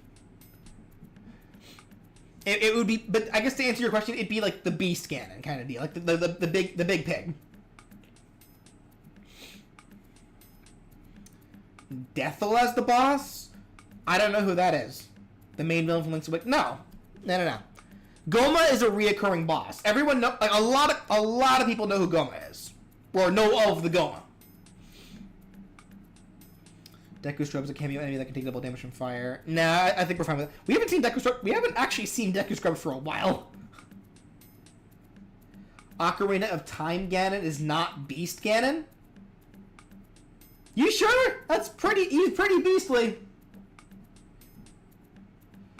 What design of Goma are we using? By the looks of it, it's either Ocarina of Time or Hyrule Warriors. I did think about that because, yeah, Goma's had a different design in every game. The Hyrule Warriors one probably is, like, I imagine it doesn't necessarily have to be the Hyrule Warriors one. It can probably be like a remade, amped up version of the original Legend of Zelda Goma. Kind of like that. Cause like, I imagine, like, cause like the Hyrule Warriors Goma had like a shield that I can cover its eye with, but I don't think that's necessary here. So it can be like a new design for Goma, kind of. That's very recognizable as Goma. Beast Ganon is the Ganon from Twilight Princess. They're all Beast Ganon. Just Ganon in general. Alright, anyway. Where was I? It can cover its eye with its front claws and charge forward for a tackle. It can do a wide lateral spin with one of its claws, sweeping the claw from front to back across the ground.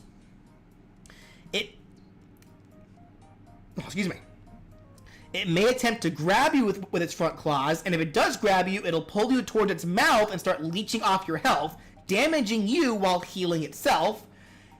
You can attack it while being grabbed, dealing damage to Goma while grabbed is how you escape.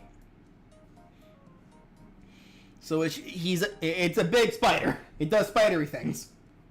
Except for webs, which I never understood. Yeah, Goma never sprays webbing, does it? Are you saying we're facing every Ganon from every Zelda game at once? No, it would probably just be the Ocarina of Time Zelda, because that's the most recognizable Ganon. One subscription, 2 apps. Try 1 month free. Or heck, even like a revamped version of like the original like Ganon from the classic games. Who knows? Alright, Metroid. So, I had to do a lot of extra research for this one to kind of figure things out, but I have learned a lot about Metroid enemies now. Yeah, another maze-like level. Lots of fun items. Gotta think of more, though. Alright, enemies for Metroid. Gamers. So these are like the creepy, crawly little spider enemies that have spikes on their backs. They constantly crab walk forward. Forward, I guess, is however you would say that. They can crawl on walls and ceilings. They're naturally pacifist enemies. Their bodies are covered in spikes, so just touching them deals damage. If threatened, they will stop and protrude their spikes further out. If the player touches their spikes, though, while hanging off of the ceiling, that will meteor smash the player. And there could also be a random reference to that one red gamer from Super Metroid, where it's in like this, where it's like it's just in this like inaccessible spot, but it follows you around. That'd be funny. Body is also quite the reoccurring in Zelda. Not really, not compared to Goma anyway. Goma's been in way more games than Body. Okay, we have Rios. So Rios are like the, they're the green, like, bug-like enemies with the big claws and the wings. They fly around the air. When aggressive, they'll swoop down toward the player in an arc, trying to swipe at you with their claws, then fly back up. If you get too close to them at their level, they may retaliate with a claw attack.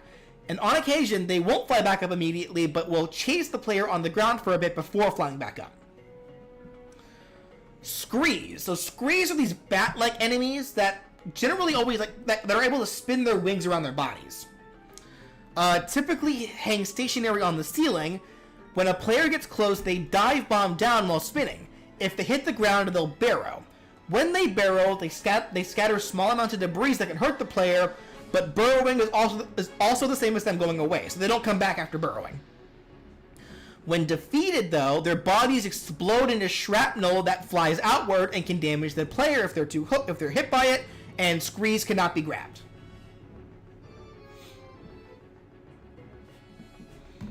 Let me do it for you? Do what for me? What are you talking about? Side hoppers. These are like the big leg enemies that like to side hop. Only move around by hopping side to side. They can hop in numerous heights and distances. They can hop along ceilings as well somehow. If they hop high enough to touch the ceiling, they'll stick to it. When aggressive, they move faster and they'll hop toward the player and try to either stop them or tackle them. We have Wavers, which are the enemies that like have these flying enemies that like have like shells on the side of them that they can close. They fly forward, moving up and down as they fly, waving in the air. That's kind of what they're called. Why they're called that. If they bump into a wall, they'll turn around. When aggressive, they close their shells and do a spiraling charge in the player's direction, and while charging, all projectiles will be reflected off the shell, because they are spinning. Then we have Novas. So Novas are kind of like Gamers, except instead of spikes on their back, they're on fire.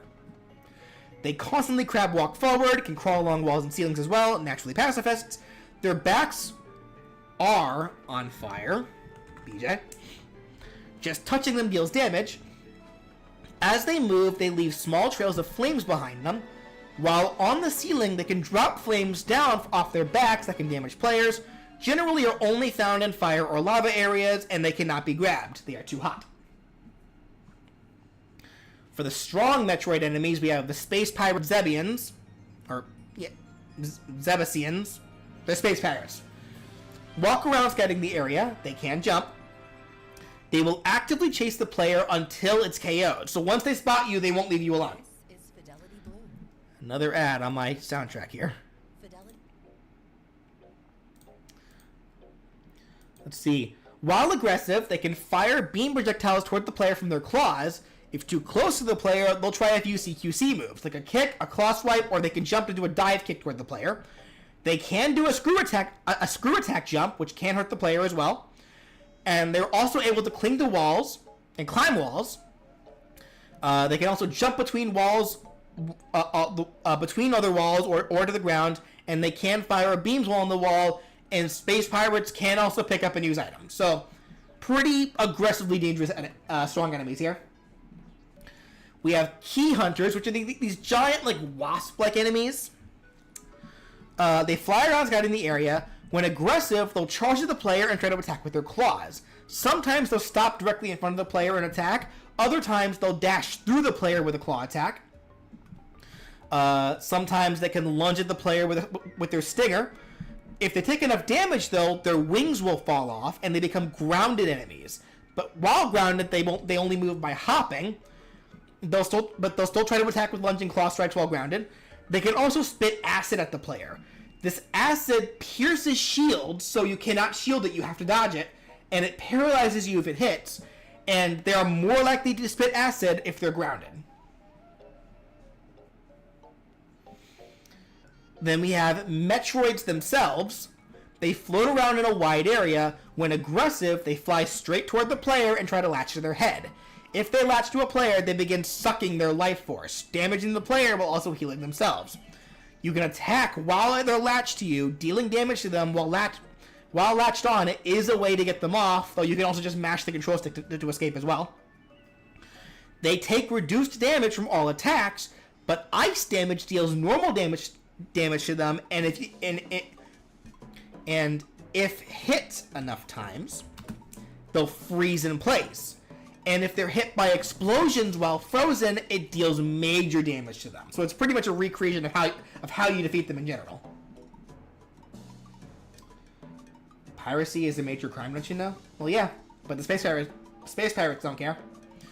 Metroids can also not be grabbed, and they're immune to flinching from weaker attacks. The last strong enemy are the X-Parasites, which also float around aimlessly. When a player gets close, though, they transform into a random enemy, and on a much rarer occasion, the player themselves. When transformed, they behave just like the enemy they're copying, but they have more health. When defeated, they turn back into the X-Parasite form and will remain stationary for a while. If not dealt with after a while, they can transform back into the monster they were disguised as prior, but the parasites can be destroyed by just touching them, and doing so heals a small amount of health to the player. Now, I know, gameplay-wise, that's technically only something Samus should be able to do, because Samus is part Metroid now, and she can't eat the X-Parasites, because Metroids are the natural predator of the X-Parasites. But for a gameplay standpoint for this, let's just say that any character can eat X-Parasites now. I'm sure they taste like honey, right? Right? Anyway. Obstacle enemies. We have Rippers, which are like these flying, like, beetle-like things. Flying monsters, they constantly move forward. If they bump into a wall, they turn around. Touching their front deals damage, but you can stand on top of them. So they also act double as projectiles. I know not usually a thing they can do. You can do unless you freeze them, but in this case, they can just also be just damaging projectiles. Or projectiles. Platforms. But if they are hit by an ice attack, though, they'll freeze in place, but then soon thaw after. Kirby's definitely able to eat X-Parasites. Oh, I'm sure Kirby can definitely eat X-Parasites. Kirby wouldn't care. Okay. Then we have Emmys. Constantly patrol the area they're in. They crawl along the floor, can climb along walls and ceilings, and they have a sensor light. Getting caught in this will have the enemy start chasing the player. If attacked in their eye, they'll be stunned for a bit, allowing the player to escape. They attack with the protrusions on their head, and getting hit by this will automatically KO the player. They can grab the player as well and pin them down, and the player must escape by mashing buttons. If they can't escape fast enough, they'll attack with the protrusions. So Emmys are one of many very dangerous, unkillable obstacle enemies. So we're making stage... No, this is like an adventure mode concept kind of deal. So imagine the adventure modes in like Melee kind of deal, but like way more expanded and across all series in Smash. So for mini bosses, we have the Torizo, which were the fake Chozo statues. They disguise themselves as Chozo statues, which by the way are a Chozo statues in this level are a world element, which can sometimes when you come across them, they might be holding items for you to use or whatever. They will only awaken if the item they carry is taken. They take large steps towards the player and only stop when attacking. They take extra damage when their stomach is attacked. Dealing a strong enough blow to their stomach forces them to jump backward. When below half health, they start catching projectiles and throwing them back at you. But they can only capture one projectile at a time, so if you spam, then they won't be able to catch that. When at low health, their head falls off, and they become incredibly aggressive and start running around wildly. Metroid is not a world that you really want to take lightly. For their attacks, they swing their fiery claws forward. Sometimes they'll swing one claw, sometimes they'll swing both claws one at a time. They can spit a cluster of bombs from their mouth that explode in contact, and they'll always jump backward to gain some distance before spitting bombs. They can shoot quick energy shots from their eyes, and they can also shoot air blades from their claws as projectiles, and they can shoot them either low to the ground or higher up in the air. So it's kind of a combination of the original Torizo and the golden Torizo.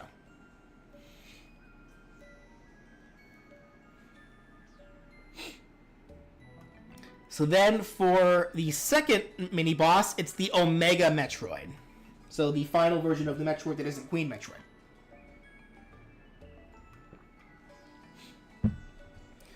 Omega Metroids will walk toward the player for some attacks, but it can also jump backwards if it wants some distance. Its body takes reduced damage from attacks, but attacking the Metroid core in its chest deals normal damage. So ideally, you want to aim for its chest. But it does take extra damage overall from ice attacks. Characters may crawl or dodge between its legs to get behind it if need be. Once it takes a certain amount of damage, it will get angry, and this unlocks new attacks as well as makes it become more aggressive. For the attacks that it has quite a few. It can do a vertical claw swipe forward. It can do this once or twice in a row with both claws. It may do a backhanded attack to swing its arm horizontally if it wants to get the player away from it. It can do a lateral claw sweep across the ground, a tail sweep across the ground. It can spit a single fireball toward the player. It can smash its tail on the ground over and over again, which smashing its tail does hurt the player, and this also causes debris to fall from the ceiling, which, can hurt if it hits you. It can do a leaping pounce attack. It can spit a flaming beam from its mouth forward at the player, which one version of that has it just, shoot the beam but won't change the angle.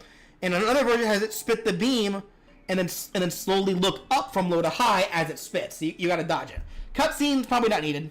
And unless they're just like little fun boss introduction cutscenes or whatnot. When it's angry though, it will try to bite the player, which partially heals the Omega Metroid if this lands. It will spit flames toward the ground, covering the plane with a floor as lava scenario, so just touching the ground when it does this deals damage to you. And while doing this, sometimes it may also do the tail slamming attack, forcing you to not only have to worry about the ground, but things falling from the ceiling. Omega Metroid don't mess around.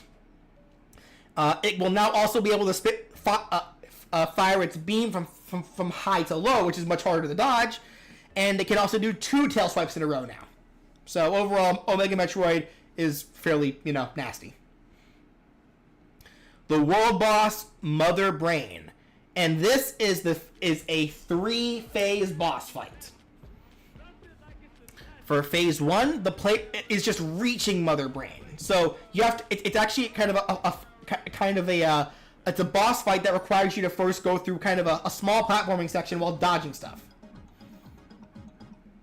When 4 is lava, does it act like the spirit battle condition was activated? Kinda, yeah, pretty much. Yeah, so you must first reach Mother Brain by finding her at the end of her corridor. Tubes with veins inside called zebatites will block the path, and they must be destroyed to continue. So zebatites will continuously regenerate. So you do need to be. So it does need to be attacked aggressively in order to destroy it.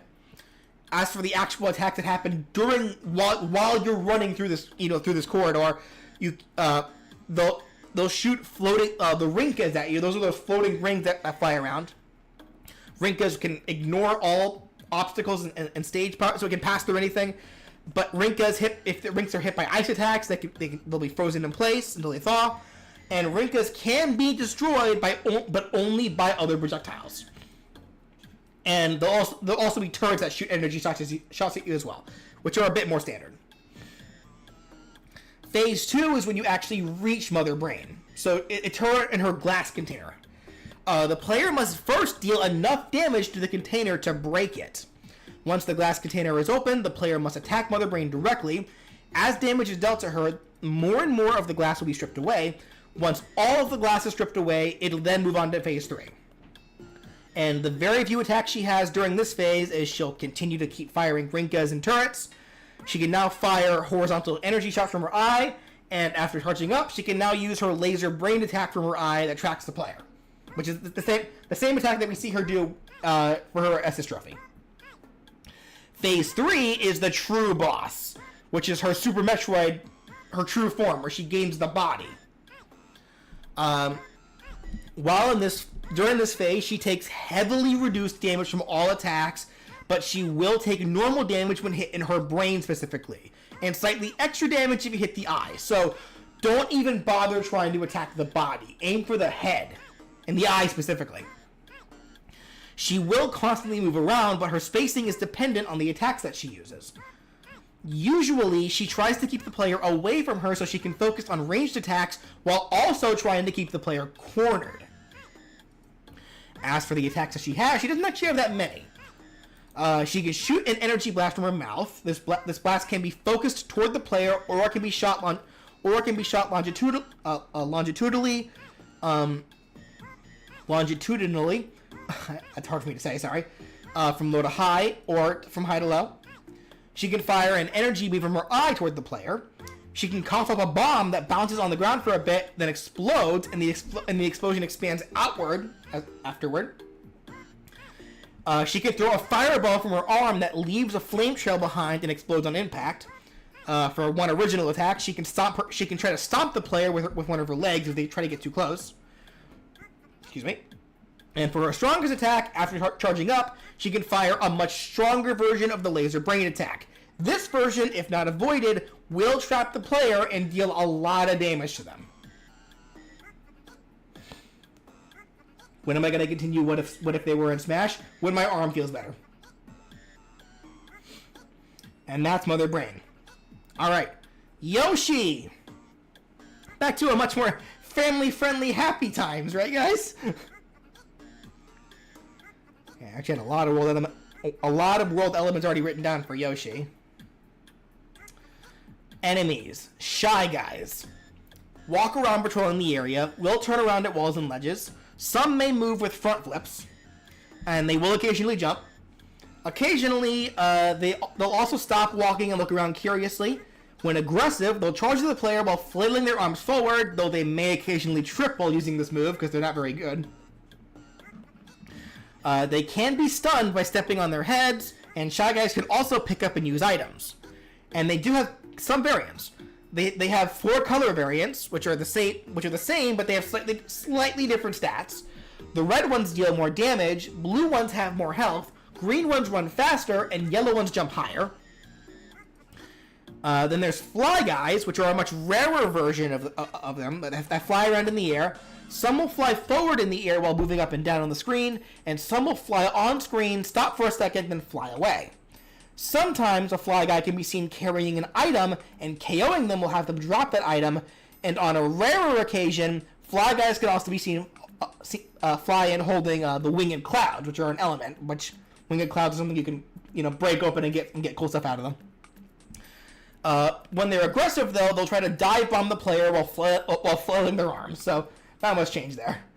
And then the other variant of Shy Guy is the Sniff It, which fire shots from their mask forward and are more prone to being stationary, but they do still do some things that are similar to the other Shy Guys. Okay, next enemy, Ravens. Constantly walk forward. They can walk on walls and ceilings, so if they walk to a wall or a ledge, they will just keep going along the surface. When aggressive, they run at the player, trying to ram at them, but they're usually found on floating orbs. Then we have Bandits. Walk around patrolling the area. When aggressive, they start running at the player. When close, they'll tackle the player. If the player is holding an item when it tackles them, it will steal that item. If the player shields the bandit's tackle attack, it can't steal the item, and that leaves the bandit sad. A sad bandit is a vulnerable bandit. Bandits can also pick up and use items, but sometimes they'll run off with the items they pick up, because they're jerks like that, and other times they will try to fight with the item, but they're more likely to do this if you're already holding an item. Then we have Goonies, the seagull kind of things. Passive enemies that fly around in the air. They mainly fly into a straight direction, but they will turn of their own. But some will turn of their own accord. They will turn if they bump into a wall. BJ, learn to type. When they flap their wings, they slowly ascend, and when gliding, they slowly descend. Some, though, will appear holding Shy Guys or bombs, which they will drop when near the player. Players can also stand on top of Goonies as a makeshift platform, but this slows them down as they struggle to fly. But it flapping faster also forces them to slowly ascend. When attacked, they lose their wings and become flightless Goonies, which fall and quickly run across the ground. Flightless Goonies always run forward. They turn at walls but will fall off ledges, and if they run into you, you will take damage. Then we have Crazy Daisies. Happily skip forward. When aggressive, they start singing, which causes music notes to fly forward. If the player is hit by a music note, they'll be put to sleep. After attacking, the Daisy will be more prone to run away. And it has an Amazy Daisy variant. The golden, rarer, much stronger version. They are far more likely to run away than attack, and if defeated, they can drop a rare item. Then we have Ukiki. Very erratic enemies with numerous behaviors that they can switch between. Some will excitedly jump up and down in place. Some will jump away as you get close. Others can hang in trees or on vines. The ones on the ground can even jump into the trees and vines, and the ones in the trees or vines can also throw stuff at you like needle noses, bombs, or even random items. You can step on their heads to stun them for a bit. If you get too close, they may try to scratch you, and occasionally they may even try to steal an item from you that you're holding and run off with it. They are also able to pick up and use items, but they're very quick to use the watermelon item. For the stronger enemies, we have Spear Guys. Shy Guys that hold spears and shields. They constantly walk forward and will turn around at walls and ledges. When aggressive, they'll try to stab the player with their spear. They can also throw their spear at the player, then pull out a new one. But if you reflect the spear back at them, they will block it with their shield, except this destroys the shield, reverting the spear guy into a normal Shy Guy. Touching the spear at all deals damage. You are able to jump on top of them to stun them, but not while they hold the spear up. You can only jump on them while they attack with their spear. Their shields make attacks from the front impossible, so you will have to hurt them from behind. If their shield is hit, though, the spear guy recoils back for a short distance, which slightly makes them vulnerable. And they do have one variant in the form of the dancing spear guy. Some spear guys will exclusively be shown dancing, and as they do so, they hold their spears into the air. But if you attack them, they get angry and become normal spear guys. Then we have toadies. They fly around in the air patrolling the area, and they also fly in a slow wave. When aggressive, they charge at the player and try to hit them with their propellers. They can also pick up and use items, and they're also prone to trying to take items off the ground and fly away before the player can. So they're pretty quick to try to make sure that you can't use your items. Are there sniffets? Yeah, sniffets are a variant of the Shy Guy. I am out of water. Oh, thank you so much, Dark Meta Knight. How would the character selection work? Would it be like Melee, where you have one, or would it be like Brawl, where you can have multiple or alternates? So, I like to imagine, what if they can set it up where it's kind of both? Where, like, you can pick whatever character you want at the beginning of this adventure mode, but then you can do a cool thing where, like, you can either just pick one character, and that character has, their stocks, or you can kind of do, what was that mode in Ultimate called, where you can pick multiple characters, and each character represented a stock. So you can kind of do one or the other. I think that'd be fun. Are there Fly Guys? Yep, Fly Guys are a variant of Shy Guy. Alright, next up is Slugger. The Shy Guys with the baseball bats. They walk around patrolling the area.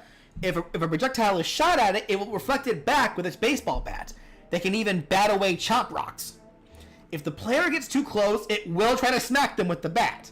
If it finds an item on the ground, it'll toss it into the air and bat it away as a projectile. If it finds a melee item on the ground, it'll replace its bat with it and gain the attributes of the item. Squad Strike, thank you. Okay, then there's Green Glove. They walk around patrolling the area. If it finds an item, it'll pick it up and throw it at the player. If a projectile is shot at it, it will catch it and throw it back. If the player gets too close, it'll try to swat the player with their glove. So, obstacle enemies. First we have Fuzzies. Harmlessly float around in the air in a wave motion. If touched, the character becomes disoriented, and for a limited time, the screen becomes wavy and the character's movement becomes erratic. But Fuzzies can safely be popped by projectiles. So, don't do Fuzzies, kids. It's not good for you. It's like, this is your brain, and this is your brain on Fuzzies. Anyway. Then we have Bumpties. Penguin-like enemies that will patrol the area, jump around, and on rarer occasions even fly. So they're not really penguins, but whatever. Just touching them bumps you away, and when on a slope, they slide down. When they land after a running jump, they'll slide on the ground for a short distance, and while sliding, they can even slip off ledges. I do also have Pachyderm here. I guess I never actually looked into Pachyderm yet. I'll have to do that later. Another obstacle enemy is the Gargantua Blarg. Black Fuzzy as an obstacle enemy? We'll get back to that. I think we really need one Fuzzy. It's whatever. Alright, Blargs. Large enemies that stick out of water or lava. While low, they can move side to side and try to ambush the player. If it's close to the player, it'll try to bite them. Shooting projectiles at them or hitting them with a strong enough attack will make them retreat back down. Then we have Dizzy Dandy. Flower-shaped enemies with an angry face that float in the air. When the player approaches, it'll drop down and try to roll them over. It rolls across the ground until it falls into a pit, and it will bounce off walls. For the mini-bosses, first we have Bert the Bashful. A large enemy that only moves via bouncing. Bouncing into a wall has it ricochet. As it takes damage, its pants slowly slide down. When its pants are fully down, it gets embarrassed and is left vulnerable for a short bit before putting its pants back on. After it puts its pants back on, it'll get angry for a short time. I mean, you pantsed it. Most people will get angry if you pants them. For his attacks, after a high jump, it'll stomp down trying to crush the player.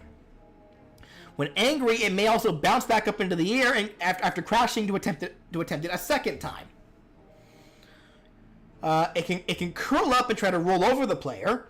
It can bring in blow-up balls that look like him. These balls deal no damage; they just knock the player around. It can stand on top of the balls, it can kick them around, and when angry, it can even spike them into the stage to make them bounce faster. It can blow a whistle to summon bumpties to the stage. And after it takes a certain amount of damage, while its pants are down, it'll bounce around the screen, ricocheting off walls. This can hurt the player. This can hurt players if they're in their path. And right after this happens, it'll put its pants back on. So this is both the Bashful that's kind of combining a bunch of elements from like not only the original fights in Yoshi's Island, but also Woolly World and Crafted World or whatever they are. So because the Birth the Bashful is actually a pretty reoccurring enemy, surprisingly enough. But for the most part, he's not a hard boss because it's like it's just annoying. He just bounces you everywhere, all that deal. Second mini boss, Naval Piranha. A large piranha plant with a body of thorned vines. The Naval Piranha is shown sitting in water. The player fights on a long platform. Touching the thorns deals damage. Attacking the head deals normal damage. Attacking the body deals reduced damage. But it does have an outie belly button navel, hence Naval Piranha. And attacking that deals extra damage. If the player can get an explosive item or has an explosive projectile, they can shoot it inside of Naval Piranha's mouth during certain bite-related attacks. This will deal damage to it and stun it for a bit, leaving it vulnerable. And this also causes it to fall into a position where its belly button is more easily exposed. For Naval's attacks, it can put its head down and charge across the screen. It also may do a mock charge where it will pretend to charge but won't to try to fake you out. It can aim into the player's direction, then lunge at them for a bite. Not a bit, a bite. It can dive underwater, then pop out from underneath to try to bite the player from below. It can whip its arm vines around. It can whip a vine across the platform, sweeping it, so like it kind of just slaps across. It can whip a vine over the platform, so kind of over it. Or it can smash the vine into a spot, aiming for the player. It can wrap the platform with its vines, then slowly move them across. It may even loosen the vine's grip to make them wider and fake the player out. It can spit things from its mouth, like giant spike balls that roll across the stage, or random enemies, usually Shy Guys. It can also look to the sky and spit up pollen that slowly falls to the ground, and when they hit the ground, they turn into nipper plants, which are enemies exclusive to this boss fight. Nipper plants just hop around, constantly chopping, so they deal damage if the player touches them from the front. For the world boss, we have Raphael the Raven. Thought about this, either this one or Baby Bowser, but we don't want too many Bowser fights, right? We already have Giga Bowser. I want more variety, and I'm sure you guys do too. Alright, Raphael the Raven. This fight takes place on a small moon-like location. Raphael takes reduced damage from all attacks, but hitting Raphael with a melee attack will deal damage to it, but it also causes the player to bounce off. And then stakes are located in two locations on the moon that create a cross shape. Attacking a stake from above will shove it down, causing it to appear on the opposite side of the moon. If Raphael is above a stake when it pops up, it will deal damage to them, and it also makes Raphael angry, which makes it move faster. Alright, for Raphael's attacks. It'll run forward trying to tackle you. If close to the player and not charging, it can use a few attacks, like if the player is low, it'll try to kick the player. If they're high, it'll try to peck at the player. It can smash the ground with one of its feet, causing a shockwave that travels halfway across the moon. But if it's angry, that shockwave will travel the entire circumference of the moon. It can do a small jump attack and smash the ground. This hurts the player and buries them if they were under Raphael. Raphael stomping a stake will also cause it to pop out on the other side, which can hurt the player and launch them into the air if the player happens to be standing over it, so be careful about that. When angry, the stomp causes a shockwave that splits and travels across the whole move and stops when the shockwaves collide. It can do up to 3 short hop stomps while chasing the player. It can summon aggressive raven enemies to the stage. It can jump high off screen, then fly overhead, with you only seeing its drop shadow move across the ground and then soon crash back down, so avoid that drop shadow. And this crash will bury you as well. And when angry, it can start blindly running around the moon with no signs of stopping. But it'll stop if it hits. It'll only stop once it hits you, or if you can hit it with a stake. We're up to 2 hours, so the stream should end soon. We are getting there, yeah. I can stream for a little bit longer today, if only because I did, you know, this is the only day this week I can stream, so I don't mind streaming a little bit longer for you guys. Though, thanks for reminding me. Give me a second to go refill my water, and then I'll be right back, and then I'll continue for you guys.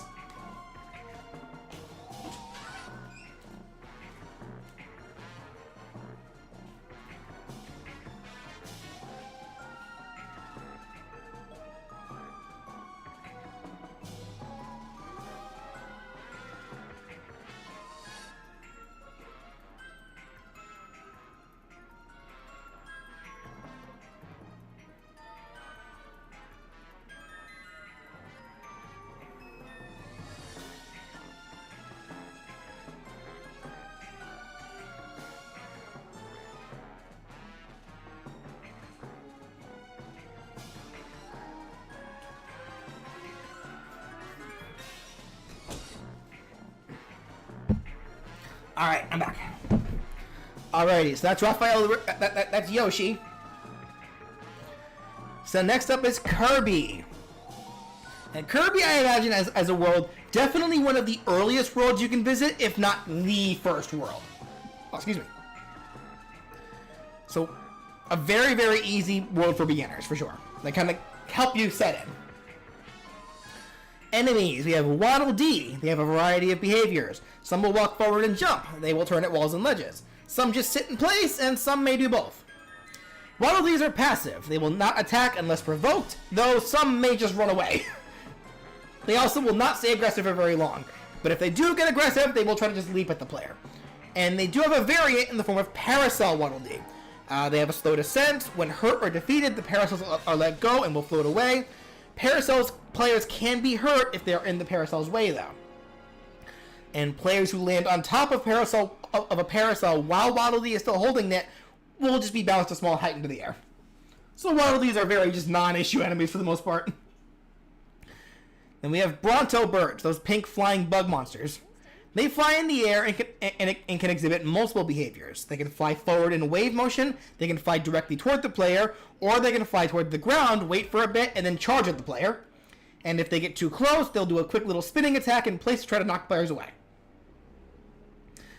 Poppy Bros Jr. also have multiple behaviors. They can walk around forward constantly, but they will turn at walls but fall off ledges. They can walk back and forth in a set location. They mostly do this if the player is nearby. And they can stand in place, but they'll mostly do this if you're standing on a small platform or in a small crevice. When aggressive, they simply throw a bomb at the player. They can throw their bombs horizontally or at an arc in an explosion, and the bombs do explode on contact. Sir Kibble, the Knight. Also have multiple behaviors. Can constantly walk forward, turning around at walls and ledges, or can just stand still. When aggressive, they throw the blades on their head forward, which boomerang back to them after reaching their peak range. If the player is in the air, it will jump and try to throw the blade at them while airborne. The blade, though, does not follow Sir Kibble, so if he throws it in the air and falls, the blade boomerang will just keep going until it's off screen. Sir Kibble cannot move while its blade is active, and if the blade hits anything, it will disappear on contact, but Sir Kibble will get a new one. Next is Rocky. Normally stands still, but can slowly walk forward on occasion. Will turn at walls but fall off ledges. When aggressive, it will jump over the player's location and slam straight down. They usually hang out on elevated places. If it falls off its plane, it'll slam down. If Rocky ends up on a slanted surface, it'll slide down. And Rocky is naturally immune to to flinching from weaker attacks. Then we have Chili. Usually sits in one stationary spot. Rarely it will move to a new spot to sit in. When aggressive, it will release a short-range frozen barricade around its body. If the player is further away, though, it can blow an ice breath toward them instead, and these ice attacks will freeze players on contact. Strong enemies. We have Waddle Doo. Constantly walk forward, will turn at walls and ledges. When aggressive, they fire a beam whip from their eye that they slowly swing from high to low, and they may occasionally jump, and they can use their beam whip while in the air. Scarfy. Float in a stationary spot. When attacked, they transform and start chasing the player down. When attacked, they transform and start chasing down the aggressor. After a set amount of time from transformation, the Scarfy will stop moving, then explode, and Scarfies cannot be grabbed.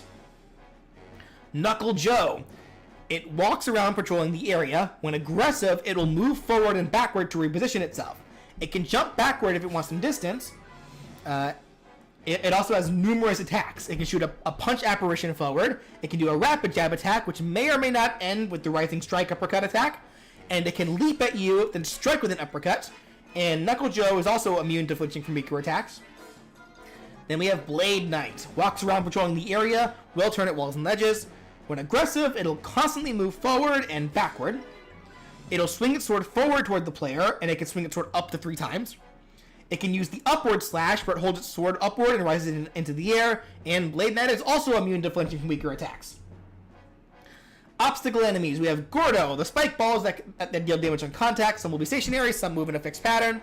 And Shotsos, the cannons. They are stationary. They can fire shots into a straight direction, and they have different aim patterns. Some will pick a direction and stick with it. They never change direction. Some will automatically rotate constantly, and some will actively lock onto the player. Mini bosses. First, we have Bonkers. Bonkers generally will walk forward, but can also move around by jumping. They may jump in place or can jump forward or backward. For their attacks, they can swing their hammer forward, smashing it into the ground. It can swing its hammer like this for up to 3 times. It can jump and swing its hammer forward, so it can do an aerial hammer attack. It can charge at the player, then smash its hammer into the ground once it gets close. It can spin with their hammer held out, sweeping it across the ground, then ends with a hammer swing upward. Bonkers can move forward or backward while using this move. It can use the hammer flip, where it charges its hammer with fire, then does a powerful swing, and I mean powerful. It can throw coconuts at the player, where it can throw 1 or 3 at a time. The coconuts deal small flinching damage on contact, and after a set time, they explode. They can also jump and use the hammer twirl, where it spins the hammer under its feet, then smashes into the ground.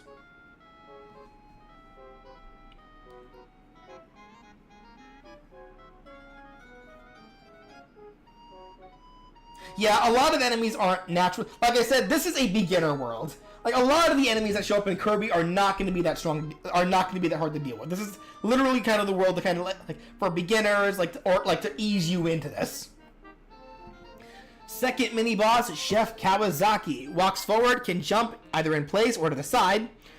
For his attacks, pulls out cups or plates to throw at the player forward, and can throw up to 3 at a time.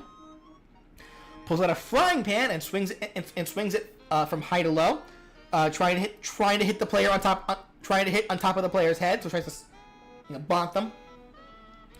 It can pull out the frying pan, then extend the handle to reach it forward, then retract it back. If the pan hits you, Chef Kawasaki will pull you back in, start cooking you, which deals a lot of damage until he lets you go. While jumping, he can stop the ground to hurt the players under it. He can jump into the air and start spinning.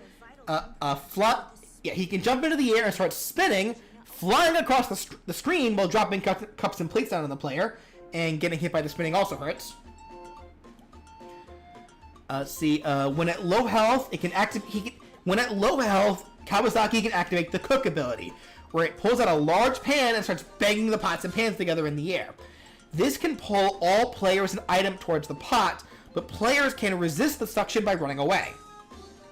After the allotted time, so long as something was pulled in, Chef Kawasaki will start cooking everything in the pot, then shoots it all out into the air. Food items will also come out, but if nothing at all is pulled in, Chef Kawasaki just looks sad, which leaves him vulnerable. Do you think you'll also try sorting worlds by early, middle, late? Yeah, for sure. I feel like it should definitely be sorted based on what the targeted audience is.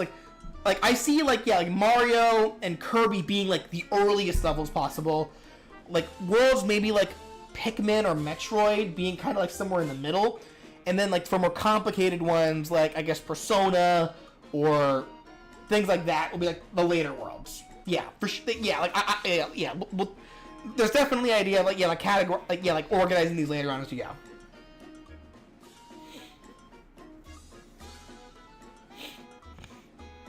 All right, the world boss, Wispy Woods. The iconic first enemy of most Kirby games, or a Wispy Woods-like enemy. A stationary boss. When below half health, it gets angry and will start using new attacks. It doubles in size. Yeah, so when it gets angry, it enlarges. Wispy's attacks. Drops things from its leaves above. Apples landing on the player deal damage to them. Some apples will disappear. Others will stay on the ground for the player to pick up and throw. Very rarely, enemies may drop down. When angry, it can also stop dropping Gordos. When angry, its face can start spinning around its body, causing fruit and worms to start falling from its leaves at a rapid pace. When worms hit the ground, they wiggle and bounce around for a bit before burrowing away. Worms deal damage on contact, but they can be defeated by a strong attack. Wispy can spit wind blasts toward the player. It can be either spitting one or multiple. It can blow a strong gust of wind from its mouth. Why did you pause my music, game? Thank you. It can blow a strong gust of wind from its mouth that blows players to the other side of the screen. They can summon Wispy Woods Jr. from the ground, which to run forward toward off-screen. Players in its way take damage, but Wispy Wood Jr. can be attacked and launched into Wispy to deal damage to it. When angry, it can now jump out of the ground and smash it down into new locations, usually aiming for the player. When angry, it can grow sharp roots from the ground that stab upward. It can also stab roots from directly in front of itself if the player spends too much time in that spot. When angry, it can grow mushrooms from its body that launch players away, done so to get the player away from it. And when angry, it can start inhaling to pull the players into its mouth. If it inhales a player, it'll chew on them to deal a bit of damage. Caught players can mash buttons to escape, but if it doesn't inhale anybody, it takes a second to recuperate, which leaves it vulnerable. Alrighty, that's Wispy. Alright, Star Fox. So this was one during the other streams we were struggling with, because none of us knew what to do for Star Fox. But it now occurs to me, the reason why none of us knew what to do for Star Fox was because none of us played Star Fox. After researching, I found there was a ton of things to do for Star Fox. Overall, though, the idea that I have for this world is that it's a world where you're fighting, where you're in space, like over planets or whatnot, and it's a platform-heavy world where you travel like between ships while crossing platforms and such. So, as for the enemies, first we have 8 fighters. These were from Star Fox Assault. Walking around patrolling the area. When aggressive, they can shoot at the player with blasters. They can also crouch while shooting. They can attack with kicks, and if close to the player, they can try to dodge roll away. This dodge roll can avoid attacks. 8 fighters are capable of using turrets, and they can pick up and use items. Turrets are a world element that can be used by either enemies or players, by the way. Venom fighters. So these are like one of the many aircraft enemies, effectively. So they're like smaller, like R-wings, I guess, kind of. Flies around the area. They make wide turns, tend to fight in groups. They fire at the player with their laser cannons. They can shoot individual shots or rapid fire shots. They'll fly directly at the player while shooting them, only veering off at the last second. When defeated, they'll attempt a kamikaze by crashing into the player, and they cannot be grabbed. How's my hand doing? It's getting there. It's slowly getting better. Now that I kind of identified the problem a little better, that it was that the tendonitis was in my thumb and not in my wrist, it's making it a little easier to help it heal. Bandit fighters, another aircraft, flies around the area, is able to make 360-degree turns, so they're very maneuverable. They try to get behind the player if possible, fires at the player with their laser cannons that shoot laser beams that can also not be grabbed. Venom tanks, which are just grounded tanks that move forward. They will turn at walls and ledges. They fire at the player with their laser cannons. Their shots are large, but they have a slow rate of fire, and they are able to shoot while moving. Also cannot be grabbed. That's a common thing among like the vehicle enemies. You can't really grab them; they're too big. Aperoid flyers, so from Assault as well. Fly around the area. They fire at the player with their laser cannons. They shoot individual shots.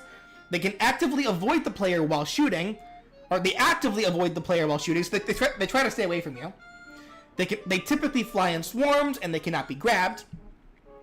Aperoid Crawler. Quickly move forward, patrolling the area. They can crawl up walls. When aggressive, they charge at the player, and are also typically found in swarms. For strong enemies, Ape Combat Mechs. Large robot soups that slowly move forward. When aggressive, they can charge at you. They can swipe at the player with their arms. They can fire homing missiles at the player. The homing missiles can follow the player. The player can destroy the missiles with attacks, and the missiles make wide turns, so it's easy to juke them. Combat mechs are immune to damage from are outright immune to damage from weaker attacks, so they can only be damaged by stronger attacks. They cannot be grabbed, and they're totally immune to flinching. We have Mores, which are eel-like robots that fly around the area. They can ram into the player if close. They can fire at the player with plasma bursts. Also cannot be grabbed and are immune to weaker attacks. Shogun troopers, robotic soldiers that fly around the area. They can also land and move around on foot. They carry shields that block weak projectiles. They fly at the player. They can fire at the player with their blaster pistols. They can dart at the player with a charging kick. When defeated, they explode after a few seconds, which can hurt the player. Excuse me. Also cannot be grabbed and are immune to flinching. Then we have purple aperoids, large crawling enemies that can slowly move, but generally like to be stationary. After some charge up, they can fire gravity affected energy orbs that explode on contact. They're also immune to damage from weaker attacks, so they can only be hurt by stronger moves. Also cannot be grabbed and are also immune to flinching. Then we have blockers, which are an obstacle enemy. A flying pylon object that can teleport around the area. They quickly move across the screen, and players take damage if they're in their path. Mini bosses. First one, Monarch Dodora.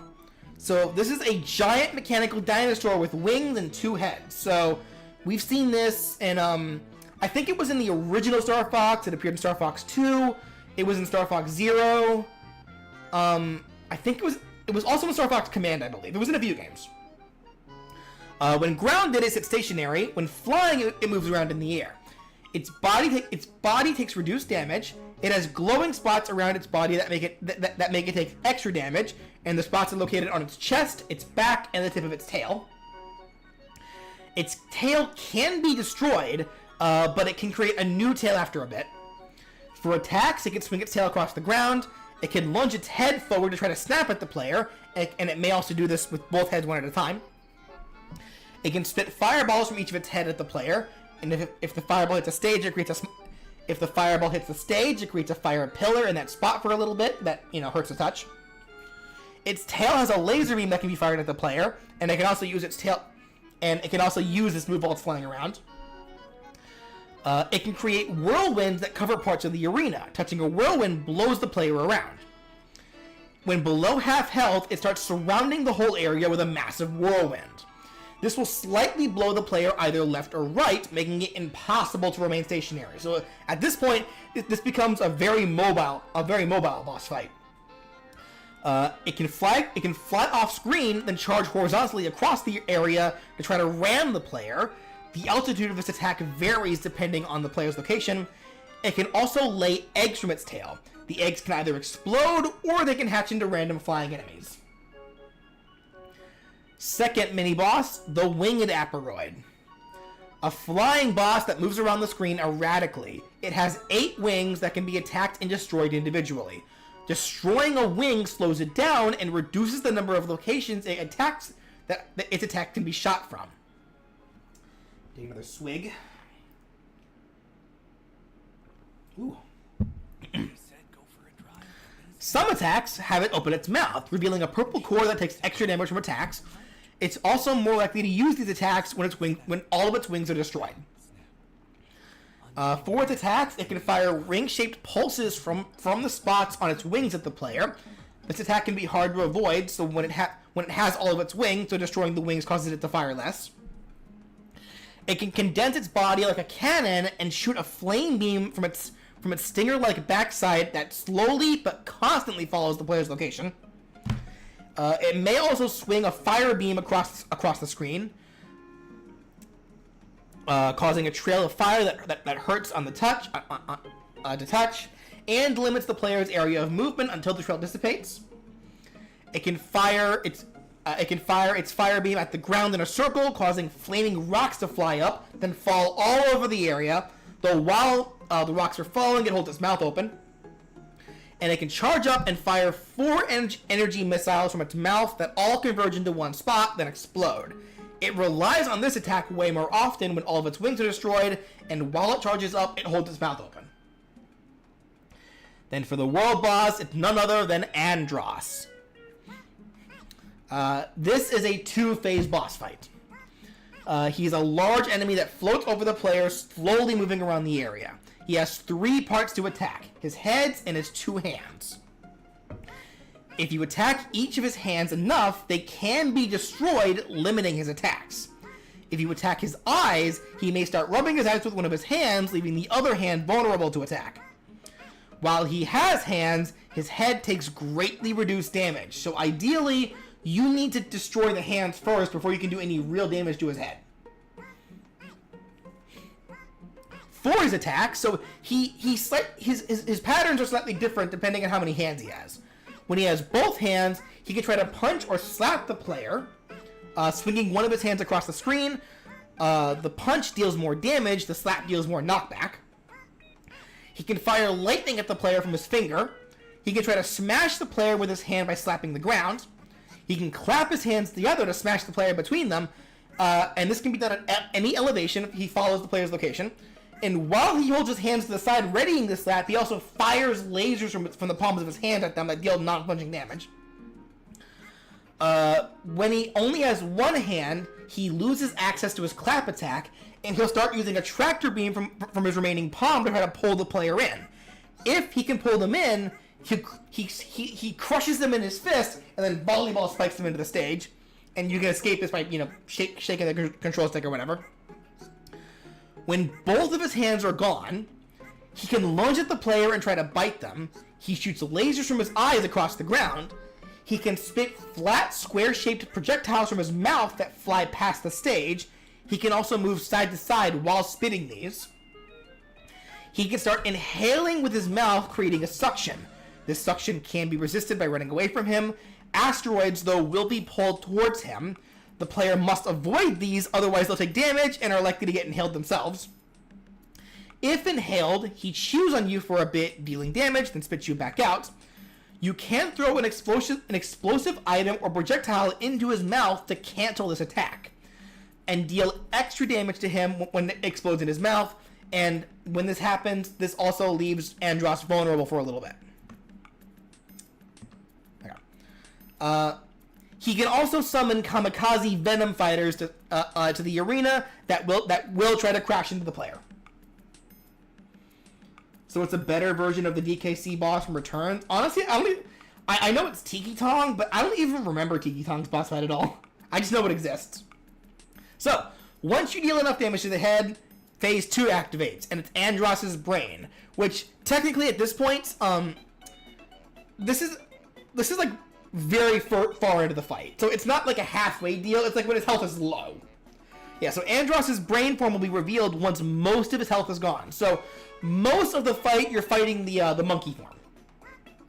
He flies around the area almost aimlessly. His eyeballs can fly around independently of the brain, only connected by strands of electricity, but the player will take damage if they touch the electricity. If the player attacks the brain enough, it may teleport to a different location. The brain takes reduced damage, but the medulla on the back of the brain takes normal damage. The eyeballs can also be independently attacked and destroyed, so getting rid of the strands. For his attacks, the eyeballs deal damage on contact, and they will try to ram the player.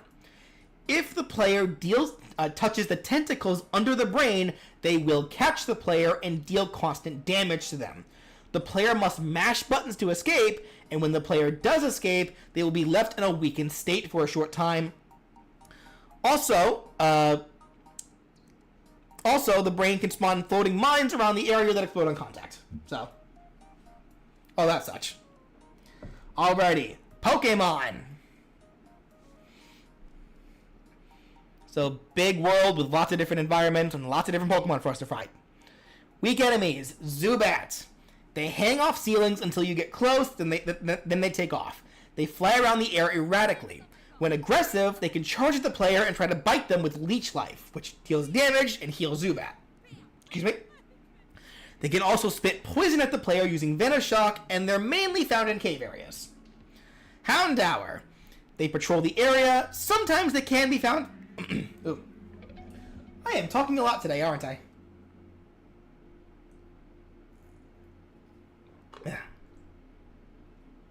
Enemy Rocket Grunt? No, no, you only fight Pokemon. Can the Zubat use Supersonic? Nah, not in this case. Okay, Houndour. Yeah, so sometimes they can be found sleeping, which making noise will wake them up. Typically, they're found in groups. When aggressive, they'll try to keep their distance at first, as if they're prowling. And while prowling, if the player tries to run up on them, they can jump away or pass the player. They can spit small flames at the player using Ember. They'll try to run up to... They can run up to try to bite the player, or if there's more than one Houndour in the area, I don't know why there's an extra space here, they can all try to swarm the player with attacks using Beat Up. Nuzleaf. They hide in trees or tall grass and will jump out to ambush the player. You'll know if a Nuzleaf is close when you hear the sound of a flute. They move very quickly and can jump. When they jump out to ambush, they can also appear with a sneak attack if the player was too close, using Fake Out, and this will stun the player for a bit if they're hit by it. They can throw sharp leaves at the player using Razor Leaf. They can attack with a flurry of quick strikes using Payback, and this will do more damage if Nuzleaf has already. And this will do more damage if Nuzleaf already took damage. Nuzleaf though mainly hang out in trees, and they can pick up and use items. Oh, I'm sorry. They mainly hang out in areas with trees, so you're not gonna really find them in areas where there's nowhere to hide. They want places to hide. Do any of the Pokemon act like their Pokeball counterparts? I don't think I have any Pokemon actually that have Pokeball counterparts here. I think these are all original Pokemon that I remember anyway. Pawniard. They walk around patrolling the area. When aggressive, they'll run at the player to attack. They can slash at the player with a Metal Claw attack. They can also make screeching noises off of their body using Metal Sound. Players in range of this move will take more damage from attacks for a limited time. Better be taking care of yourself, buddy. I'm doing my best. Oh, you're free? Cool. I will call.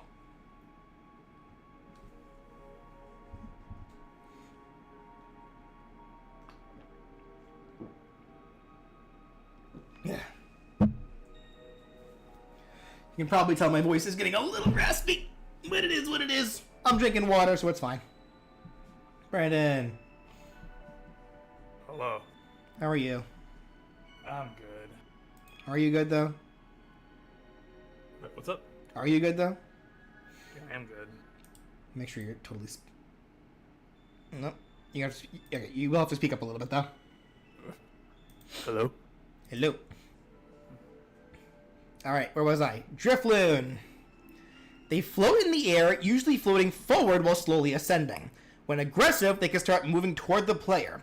They can also teleport to an area close to the player.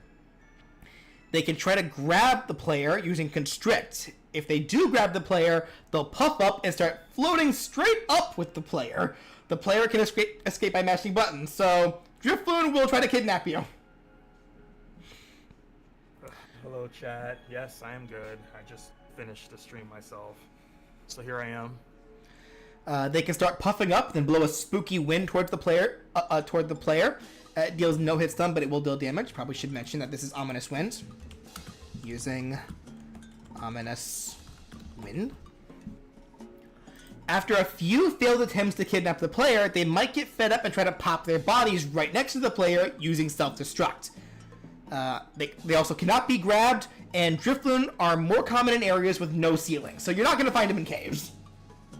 They want a place where they can fly up to the sky. The last weak enemy, Tinkatuff, will slowly walk around patrolling the area. When aggressive, they'll actively chase the player. While using attacks, it has super armor, so you can't flinch it while it's using attacks. They'll swing their mallet laterally at the player using Rock Smash. Excuse me. If this lands, it deals little damage but a lot of knockback. We're talking the second stage of... Yeah, Tinkatuff, yeah. Right? Okay, as a weak enemy? Yeah. Fair enough, I guess. It can swing its hammer, smashing the ground to use Slam.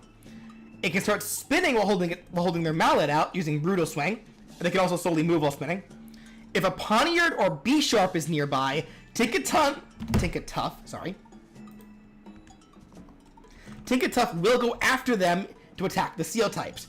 Hitting the Steel types will temporarily increase the damage that Tinkatuff's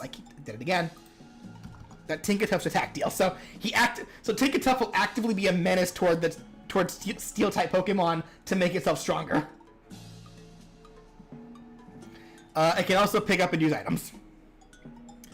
Strong enemy, Beedrill. Isn't Tinkatuff's base whatever higher than Beedrill's? I'm not sure if it is or not, but regardless, Beedrill has more options than Tinkatuff. Speaking of which, yeah, Beedrill for the first strong enemy can be found flying around. Actually, I guess this is the first enemy that is a Pokemon that can be summoned from Pokeballs. But I think Beedrill was only in Smash 64, if I recall correctly. Can be found flying erratically in the air or hanging off the side of trees, typically found in swarms. When aggressive, they'll charge at the player, dashing through them with its arm spikes using Poison Jab. This has a chance to poison the player for a limited time. They may also charge at the player with their rear stinger using Poison Sting, which also can poison the player. They can try to stab at the player using both arms one at a time using Twin Needle. This will always poison the player. And they can also start rapid jabbing with their arms while slightly moving forward using Fury Attack. Beedrill are mainly found in areas with trees. So, spoiled before. B-Sharp. They walk around patrolling the area, always found with a small group of Poniard. When aggressive, they send the Poniard to attack first, then follow behind them soon after. It can attack with a series of attacks, which it can use individually or as a combo. It can slash at the player laterally with Metal Claw, can slash at the player longitudinally with Night Slash, or it can headbutt the player with Iron Head. When a Poniard in its group is KO'd, its attacks get slightly stronger per KO'd Poniard, powering up with Retaliate. After charging up, it can do one powerful slash forward using Guillotine. This will automatically KO the player if their damage was over 100% when hit by it, and it will only attempt this once all of the Poniard are gone. So B-Sharp's a little dangerous. Skuntank. Walk around patrolling the area. When aggressive, it sprays noxious gas at the player using Poison Gas. This creates a cloud that obscures vision and deals constant damage to players within it. It can leap at the player and slash at them as it passes using Feint. This move ignores shields. It can spit sludge at the ground that leaves a toxic puddle on the ground using Toxic. Players who touch this puddle are slowed and are poisoned for a limited time. And it can also spit a flame stream straight forward using Flamethrower. This deals constant flinching damage while getting hit by the flames. And then for the final strong encounter, it is Ditto, a slightly rarer encounter, found either disguised as a different Pokemon or as a random object like a rock. It'll reveal itself as Ditto once the player deals damage to it.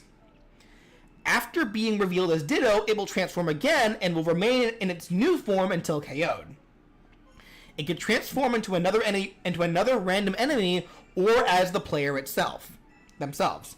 When transformed, Ditto gains all of the moves of whoever it transformed into. Oh yeah, Ditto. Actually, yeah, Ditto was another one that comes from Pokeballs. Okay. Alright. Obstacle enemies. Magikarp and Goldeen. Usually swim in water. Will occasionally jump out of the water into the air. They can collide with the player while jumping, but they deal no damage and just push the player away. They can jump out of the water and land on the ground, leading them to just helplessly splashing around until they can make it back into the water.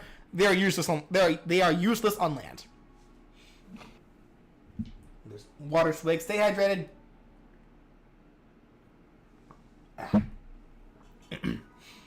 Snorlax.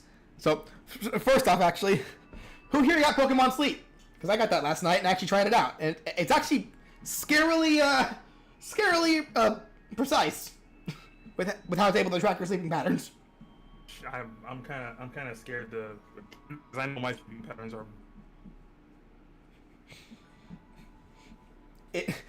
It's a game where you actively do better by having a healthier sleep schedule. That's the funniest part. All right. So actually, yeah, all these obstacle enemies are Pokemon that are generally in Pokeballs. So there you go. All right, Snorlax sleeps on the ground, never moving from its spot. Cannot be passed through, and all attacks bounce off of it. The player can jump on its belly like a trampoline, and if attacked, it will drop leftovers a single time. Electrode may randomly appear and explode soon after. It can drop from trees, the sky, or pop out of tall grass. So it's literally like a something to make sure you're paying attention. Then Wobbuffet just walks around minding its own business. Attacking them deals damage back to the aggressor. They use counter on melee attacks and mirror coat on projectiles that reflect them back. They mainly hang out in caves. Alright, mini bosses. First, Gyarados. A large enemy that sticks to one side of the screen and can move between sides. At half health, it gets angry. When angry, it moves faster, and it uses Rain Dance, causing a storm that slightly reduces the player's jump height, but increases their fall speed, and this lasts until Gyarados is defeated. For Gyarados' attacks, it can swing its tail across the ground to use Aqua Tail. The fin counts as a sweet spot, so getting hit by that deals more damage and knockback. It can attack directly in front of itself with a tearing bite using Crunch. Can violently slither low to the ground across the screen to the other side using Thrash. When it does this, it makes the ground wet as it passes over, making it slippery for a little bit, and this lasts longer during Rain Dance. Can start spinning in place, creating a large tornado around its body using Hurricane. It can be stationary or move to the other side of the stage while spinning. To avoid the move while it spins across the stage, you'll need to hold your shield. It can also spit a large amount of water from its mouth from close to far across the stage using Hydro Pump. This also makes the stage floor wet for a little bit, making it slippery. And again, lasts longer during Rain Dance. Oops.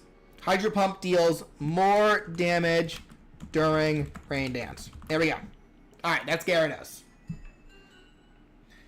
Gyarados only shows up for if you hit Magikarp enough. That's funny. Second mini-boss, Golurk. Can slowly walk across the screen with large struts. Each footstep counts as a mini quake, so an opponent too close can get hurt.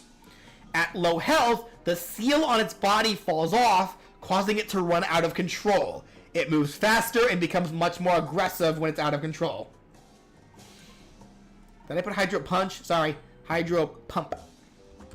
My bad. Though Hydro Punch does sound like a fun attack idea.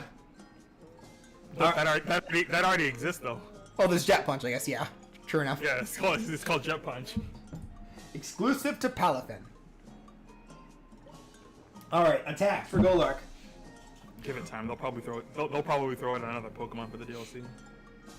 Will do a straight punch in front of itself using Mega Punch. If it starts charging energy, then the punch it throws will be way more powerful using Focus Punch. Though, if enough damage is dealt to Golurk as it charges, it loses focus and falls to a knee, becoming vulnerable. It can smash the ground with one of its fists using Hammer Punch. This leaves a fissure on the ground for a little bit, and if the player steps on this, they get buried. It can charge across the screen to try to ram into the player using high horsepower. If it runs too far and hits a wall, rocks and stalactites will fall from the ceiling, which can hurt the player and fall on them. Should also mention will fall from above, not the ceiling. It can start hovering in its rocket form, hold out its arms, and start spinning using Shadow Punch. It can. I know this probably should be Darkest Lariat, but I want it to be Shadow Punch. What's wrong with that? Hammer Punch? You mean did I say Hammer Punch? Because I have Hammer Arm written here. Whatever. Anyway, it can float across the stage while it does this.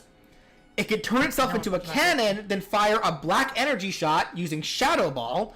It can aim this move, aiming for the player. It turns itself into a rocket and flies high into the air. An aiming reticle then appears, trying to home in on the player. Soon after, Golurk slams down into the crosshaired spot using Heavy Slam. Then, when out of control, it can start stomping the ground in a rage, causing quakes around its feet using Stomping Tantrum. This also causes rocks and stalactites to fall from the ceiling, which can't hurt the player. Alright, the world boss. Rayquaza / Mega Rayquaza. Reworked. So it's slightly different compared to what it was in Brawl. A semi-mobile boss. Sometimes it'll sit in a stationary spot, though it will often be flying at the top of the screen before it picks a spot to land. When below half health, it Mega Evolves, which makes its attacks hit harder, and it moves way faster. For its attacks, while stationary, it can sweep its tail across the ground using Iron Tail. That was a Brawl move. It can fly off screen, then fly at high speeds across the screen to try to ram the player using Extreme Speed. A quick lightning indicator will flash first, showing where Rayquaza will fly, giving the player a chance to move. It can also fly vertically in and out of the ground using Dig. So this was a combination of both something it can do in Brawl, as well as what it can do as a stage hazard in the Kalos stage. It can slide across the bottom of the screen while snapping its jaws, changing positions using Crunch. While stationary, it can smash its tail on the ground in front of itself, causing rock debris to fly forward using Ancient Power. Getting hit by the tail deals Meteor Smash damage. Getting hit by the rocks knocks the player back. While flying in the sky, it can start spinning in fast loops, calling lightning down to strike in the area, in an area using Thunderbolt. It can fire a Draconic Beam at the ground, which explodes in that spot using Dragon Pulse. This can be done stationary or while in the air. And getting hit by the beam will drag the player along with it, guaranteeing that you get hit by the explosion. After a large charge up, it'll shoot a powerful beam horizontally across the whole screen using Hyper Beam. The altitude shot depends on the player's location, and after using this, Rayquaza will start panting as if it needs to recharge, and this leaves it vulnerable. It can do a powerful roar, being too close to the Rayquaza when it does this, pushes the player away, using Roar. They will fall... Oops, that shouldn't be there. What did you do? Just fixing my little typos. Okay.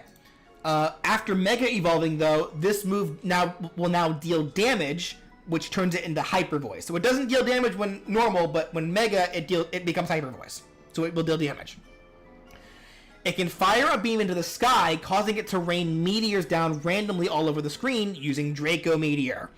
While Mega Evolved, more meteors will fall, and they fall diagonally away from the direction Rayquaza is facing.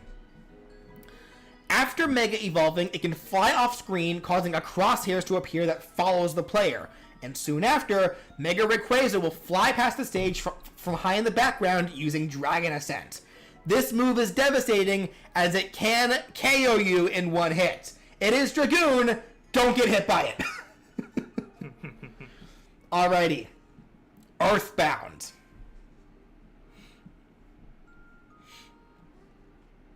Alright, so enemies. We have Spiteful Crows. Can sit on the ground or fly in the air patrolling the area. When aggressive, it can peck at the player. It can dash at the player with a charging peck. If the player is holding an item when hit by this, the crow steals the item, though the crow cannot use items, so it just holds onto it and drops it when defeated. So crows are, they're jerks. They're spiteful. As most birds are. Coil Snake. Hiding underground, they pop out when the player gets close. They hop around to move. They can do short hops or tall hops to get to higher elevations. When aggressive, they can spring towards the player to try to bite them, and getting bitten will poison the player for a short time. They can lunge at the player and try to wrap itself around you. This immobilizes the player until they escape by button mashing, and this damages the player over time. Each time it squeezes down. Mr. Batty flies around the area erratically. Can also sometimes be hanging off of ceilings. Wait, I don't know why it says even there. When they spot for the chat. I'm sorry, go on. When they spot the player, they will try to size up the situation and keep their distance before. They will try to size up the situation and keep their distance before attacking. When aggressive, they can charge at the player and try to bash them, though if they connect, they bounce off the player making contact. Okay, hold on a second. My mother is calling me, I don't know why. Give me 1 second, guys. Oh, never mind. Okay. Never mind.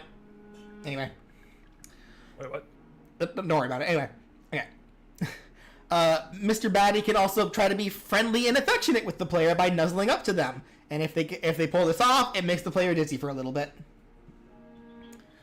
Lil UFO. They hover in place and move by quickly darting to a new spot and stopping on a dime.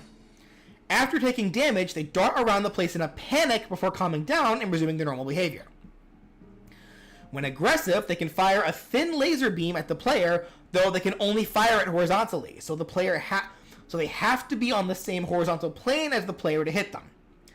They can also fire a nighttime stuffiness beam at the player, and getting hit by this poisons the player for a little bit. It's effectively giving them a cold, but poison, it's the same thing. UFOs cannot be grabbed. It also has a variant in the form of the Beautiful UFO, which cannot use the nighttime stuffiness beam, but instead can use Life Up Alpha to either heal itself or heal nearby allies individually. So get rid of those quickly. New Age Retro Hippie. Just walk around or sit in place meditating, minding his own business. Only get aggressive when attacked. When attacked, but aren't KO'd, when attacked again, but if they aren't KO'd, they use Offense Up Alpha on himself, increasing the damage he can deal. They can tackle the player with a bash. They can try to swipe at the player with his toothbrush, which deals small damage and makes them dizzy. He can throw a ruler at the player, which deals absolutely nothing at all. Usually after attacking, he runs off. When defeated, he has a small chance to drop the ruler item when KO'd. So I added the ruler as an item, but it's literally a useless item. You can pick it up and throw it, but it does nothing. It deals no damage, no hit stun. It's just there. It is a joke item. Also, the hippie may spout out random insults. This also does nothing. But the hippie can also pick up and use items. Alright. Pig Mask Soldier. Walks around patrolling the area. When aggressive, they can fire beams from their firearms at the player. They can also kick the player if they get too close, and will often run away from the player to keep their distance. Pig Mask Soldiers can throw small bombs that explode on contact. They can use weak shields that can nullify a single attack before breaking. They might even spout out random insults, which again, does nothing. When at low health, they drop to the ground and start when at low health, they go full Dr. Wily and just drop to the ground and start apologizing profusely. This does nothing except leave them vulnerable. They can also pick up and use items though. Alright. Stronger Earthbound enemies. Starman. Generally stationary enemies, but they can teleport to any nearby location they want. When aggressive, they can fire PK beams into the player's direction. They may also use PK Beam Omega, which is an unfocused barrage of beams that are shot into all directions. They can use PSI Shield, which temporarily nullifies energy and element-based attacks. They can use PSI Magnet, which has the Starman heal when hit by energy or element-based attacks. It can tell, though, if the player is using those kinds of attacks and will retaliate by using Magnet if able. So, oh yeah, Maple. You did walk in on a good time. We're talking about EarthBound. So the best time to use like energy or element attacks on it is when it's distracted or it's doing something else. Because if you just try to do it willy-nilly, you'll end up healing it more often. When at low health, the Starman can call for help with an SOS signal to spawn more Starman. This takes a bit to pull off, so if it's attacked during it, the SOS is canceled. So do not let it SOS. And Starman are also immune to flinching from weaker attacks. Second strong Earthbound enemy, Mooks. They like to ambush their player, so they'll hide, then jump in when the player gets close. They move quickly on the ground, and when aggressive, they can use numerous PSI attacks. They can use PSI Freeze. They can use PSI Freeze, which has the spot over the player's location will start to fill with frost, then explode in ice soon after, freezing the player if hit by it. The player must move from that spot to avoid this. It doesn't follow the player; it just locates where the player currently is. They can use PK Fire, shooting a small beam forward that explodes into flames on contact. They can use Hypnosis, waving its tentacles around and creates a wave around its body. If the player is hit by these waves, they will be put to sleep. And it will mainly do this if the player gets close and wants to make some distance. It can use Brain Shock Alpha by waving forward by waving its tentacles forward to shoot lightning like energy forward. And if the player is hit by this, they will get dizzy. The Mook can also use Magnet, which works just like the Starman's. They are also able to use Life Up Alpha, which works just like it does for the beautiful UFOs. So again, careful.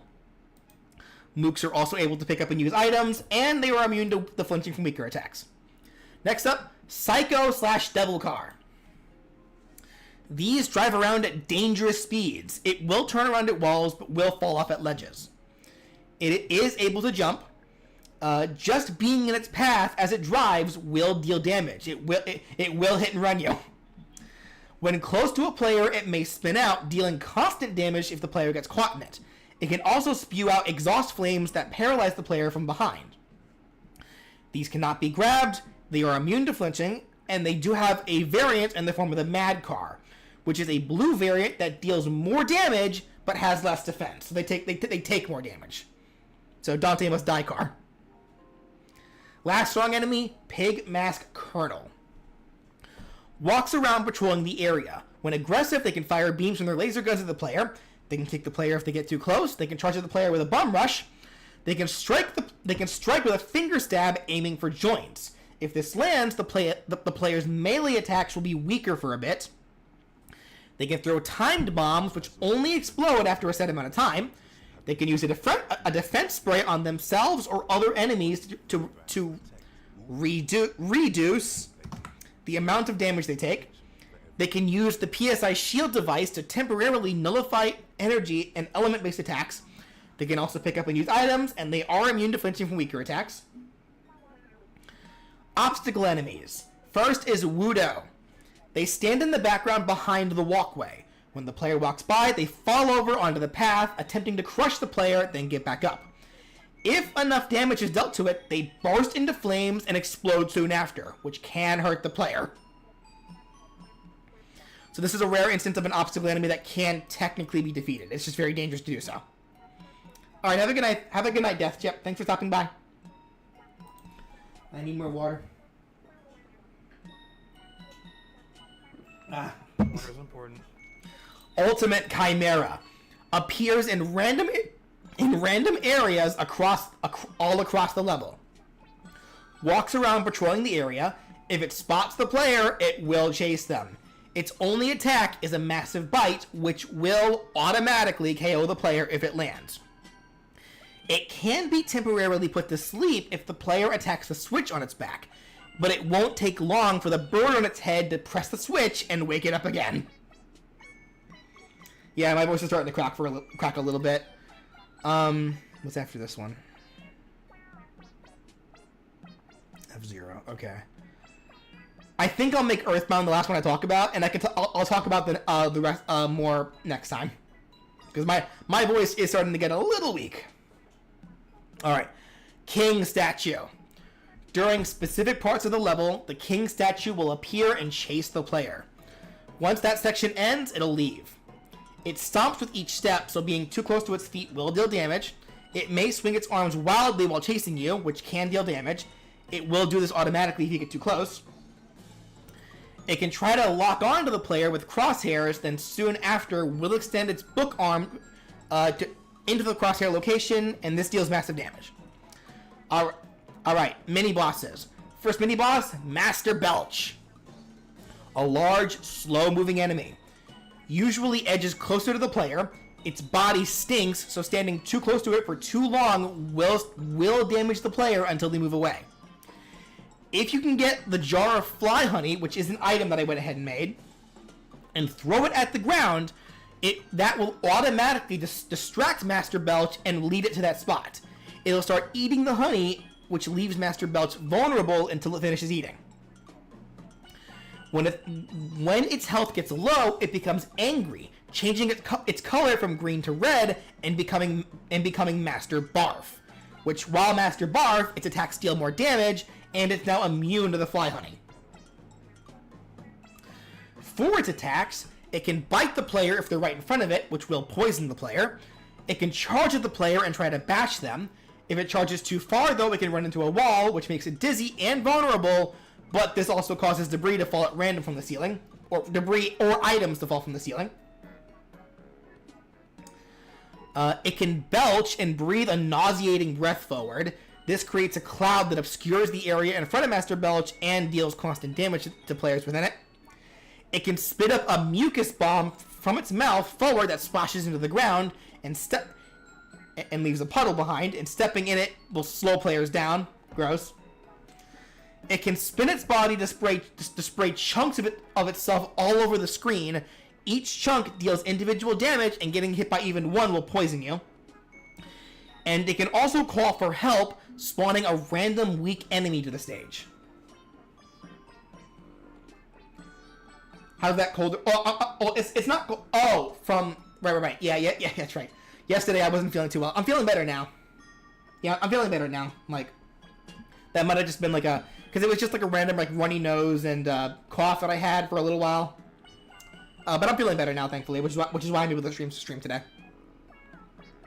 Alright. Second mini-boss, the Pork Tank.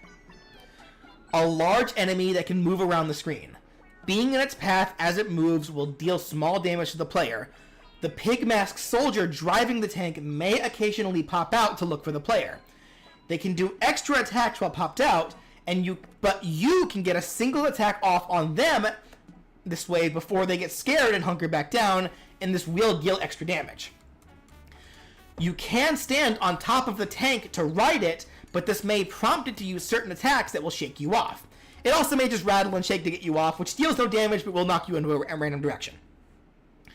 When at low health, the tank starts smoking and becomes more aggressive.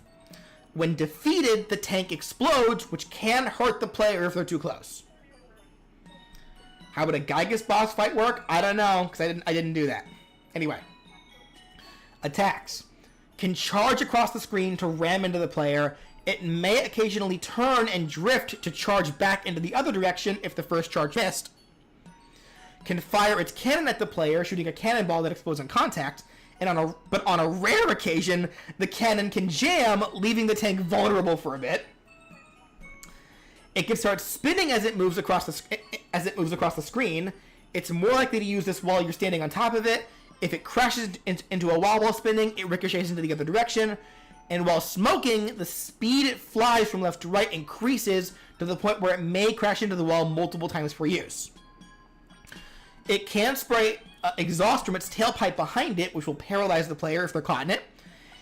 And specifically, while the soldier pokes out, it can fire a beam at the player, it can throw a bomb at the player that explodes in contact, and they can stab a tool forward or backward, and they're more likely to do this if you're standing directly on top of the tank. So they're just trying to get you off.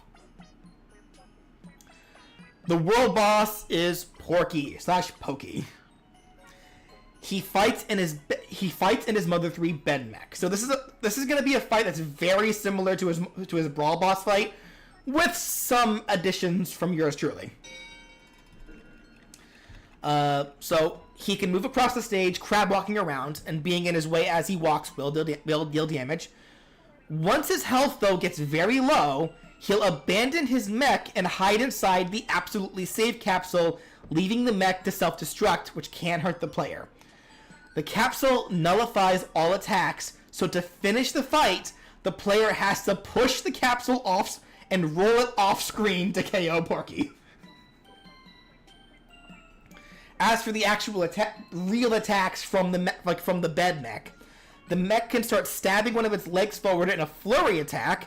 It stabs forward into the direction of the player, but it is possible for characters with low crouches to duck under this move.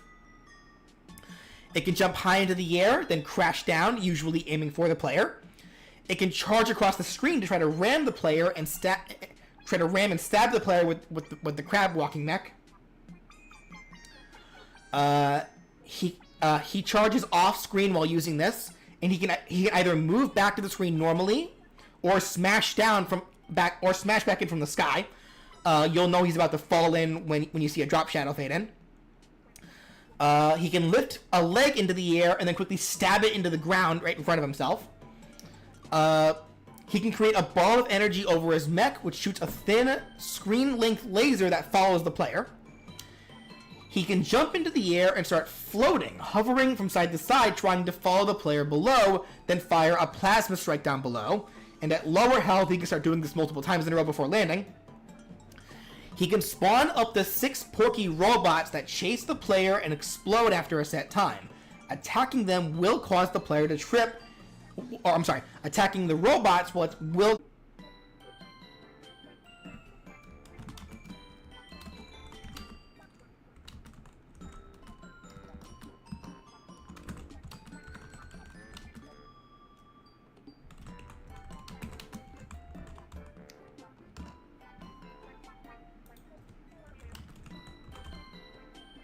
We back?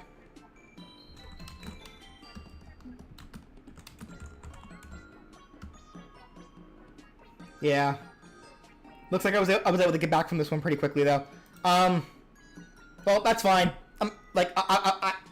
Honestly, it's okay because now I gotta go ahead and end the stream anyway. My voice is getting raspy, and I said I would end it after we finish EarthBound. So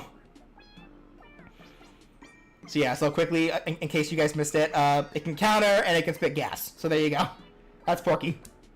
All right, so yeah. Hi, Malik. You're here right at the end of the stream.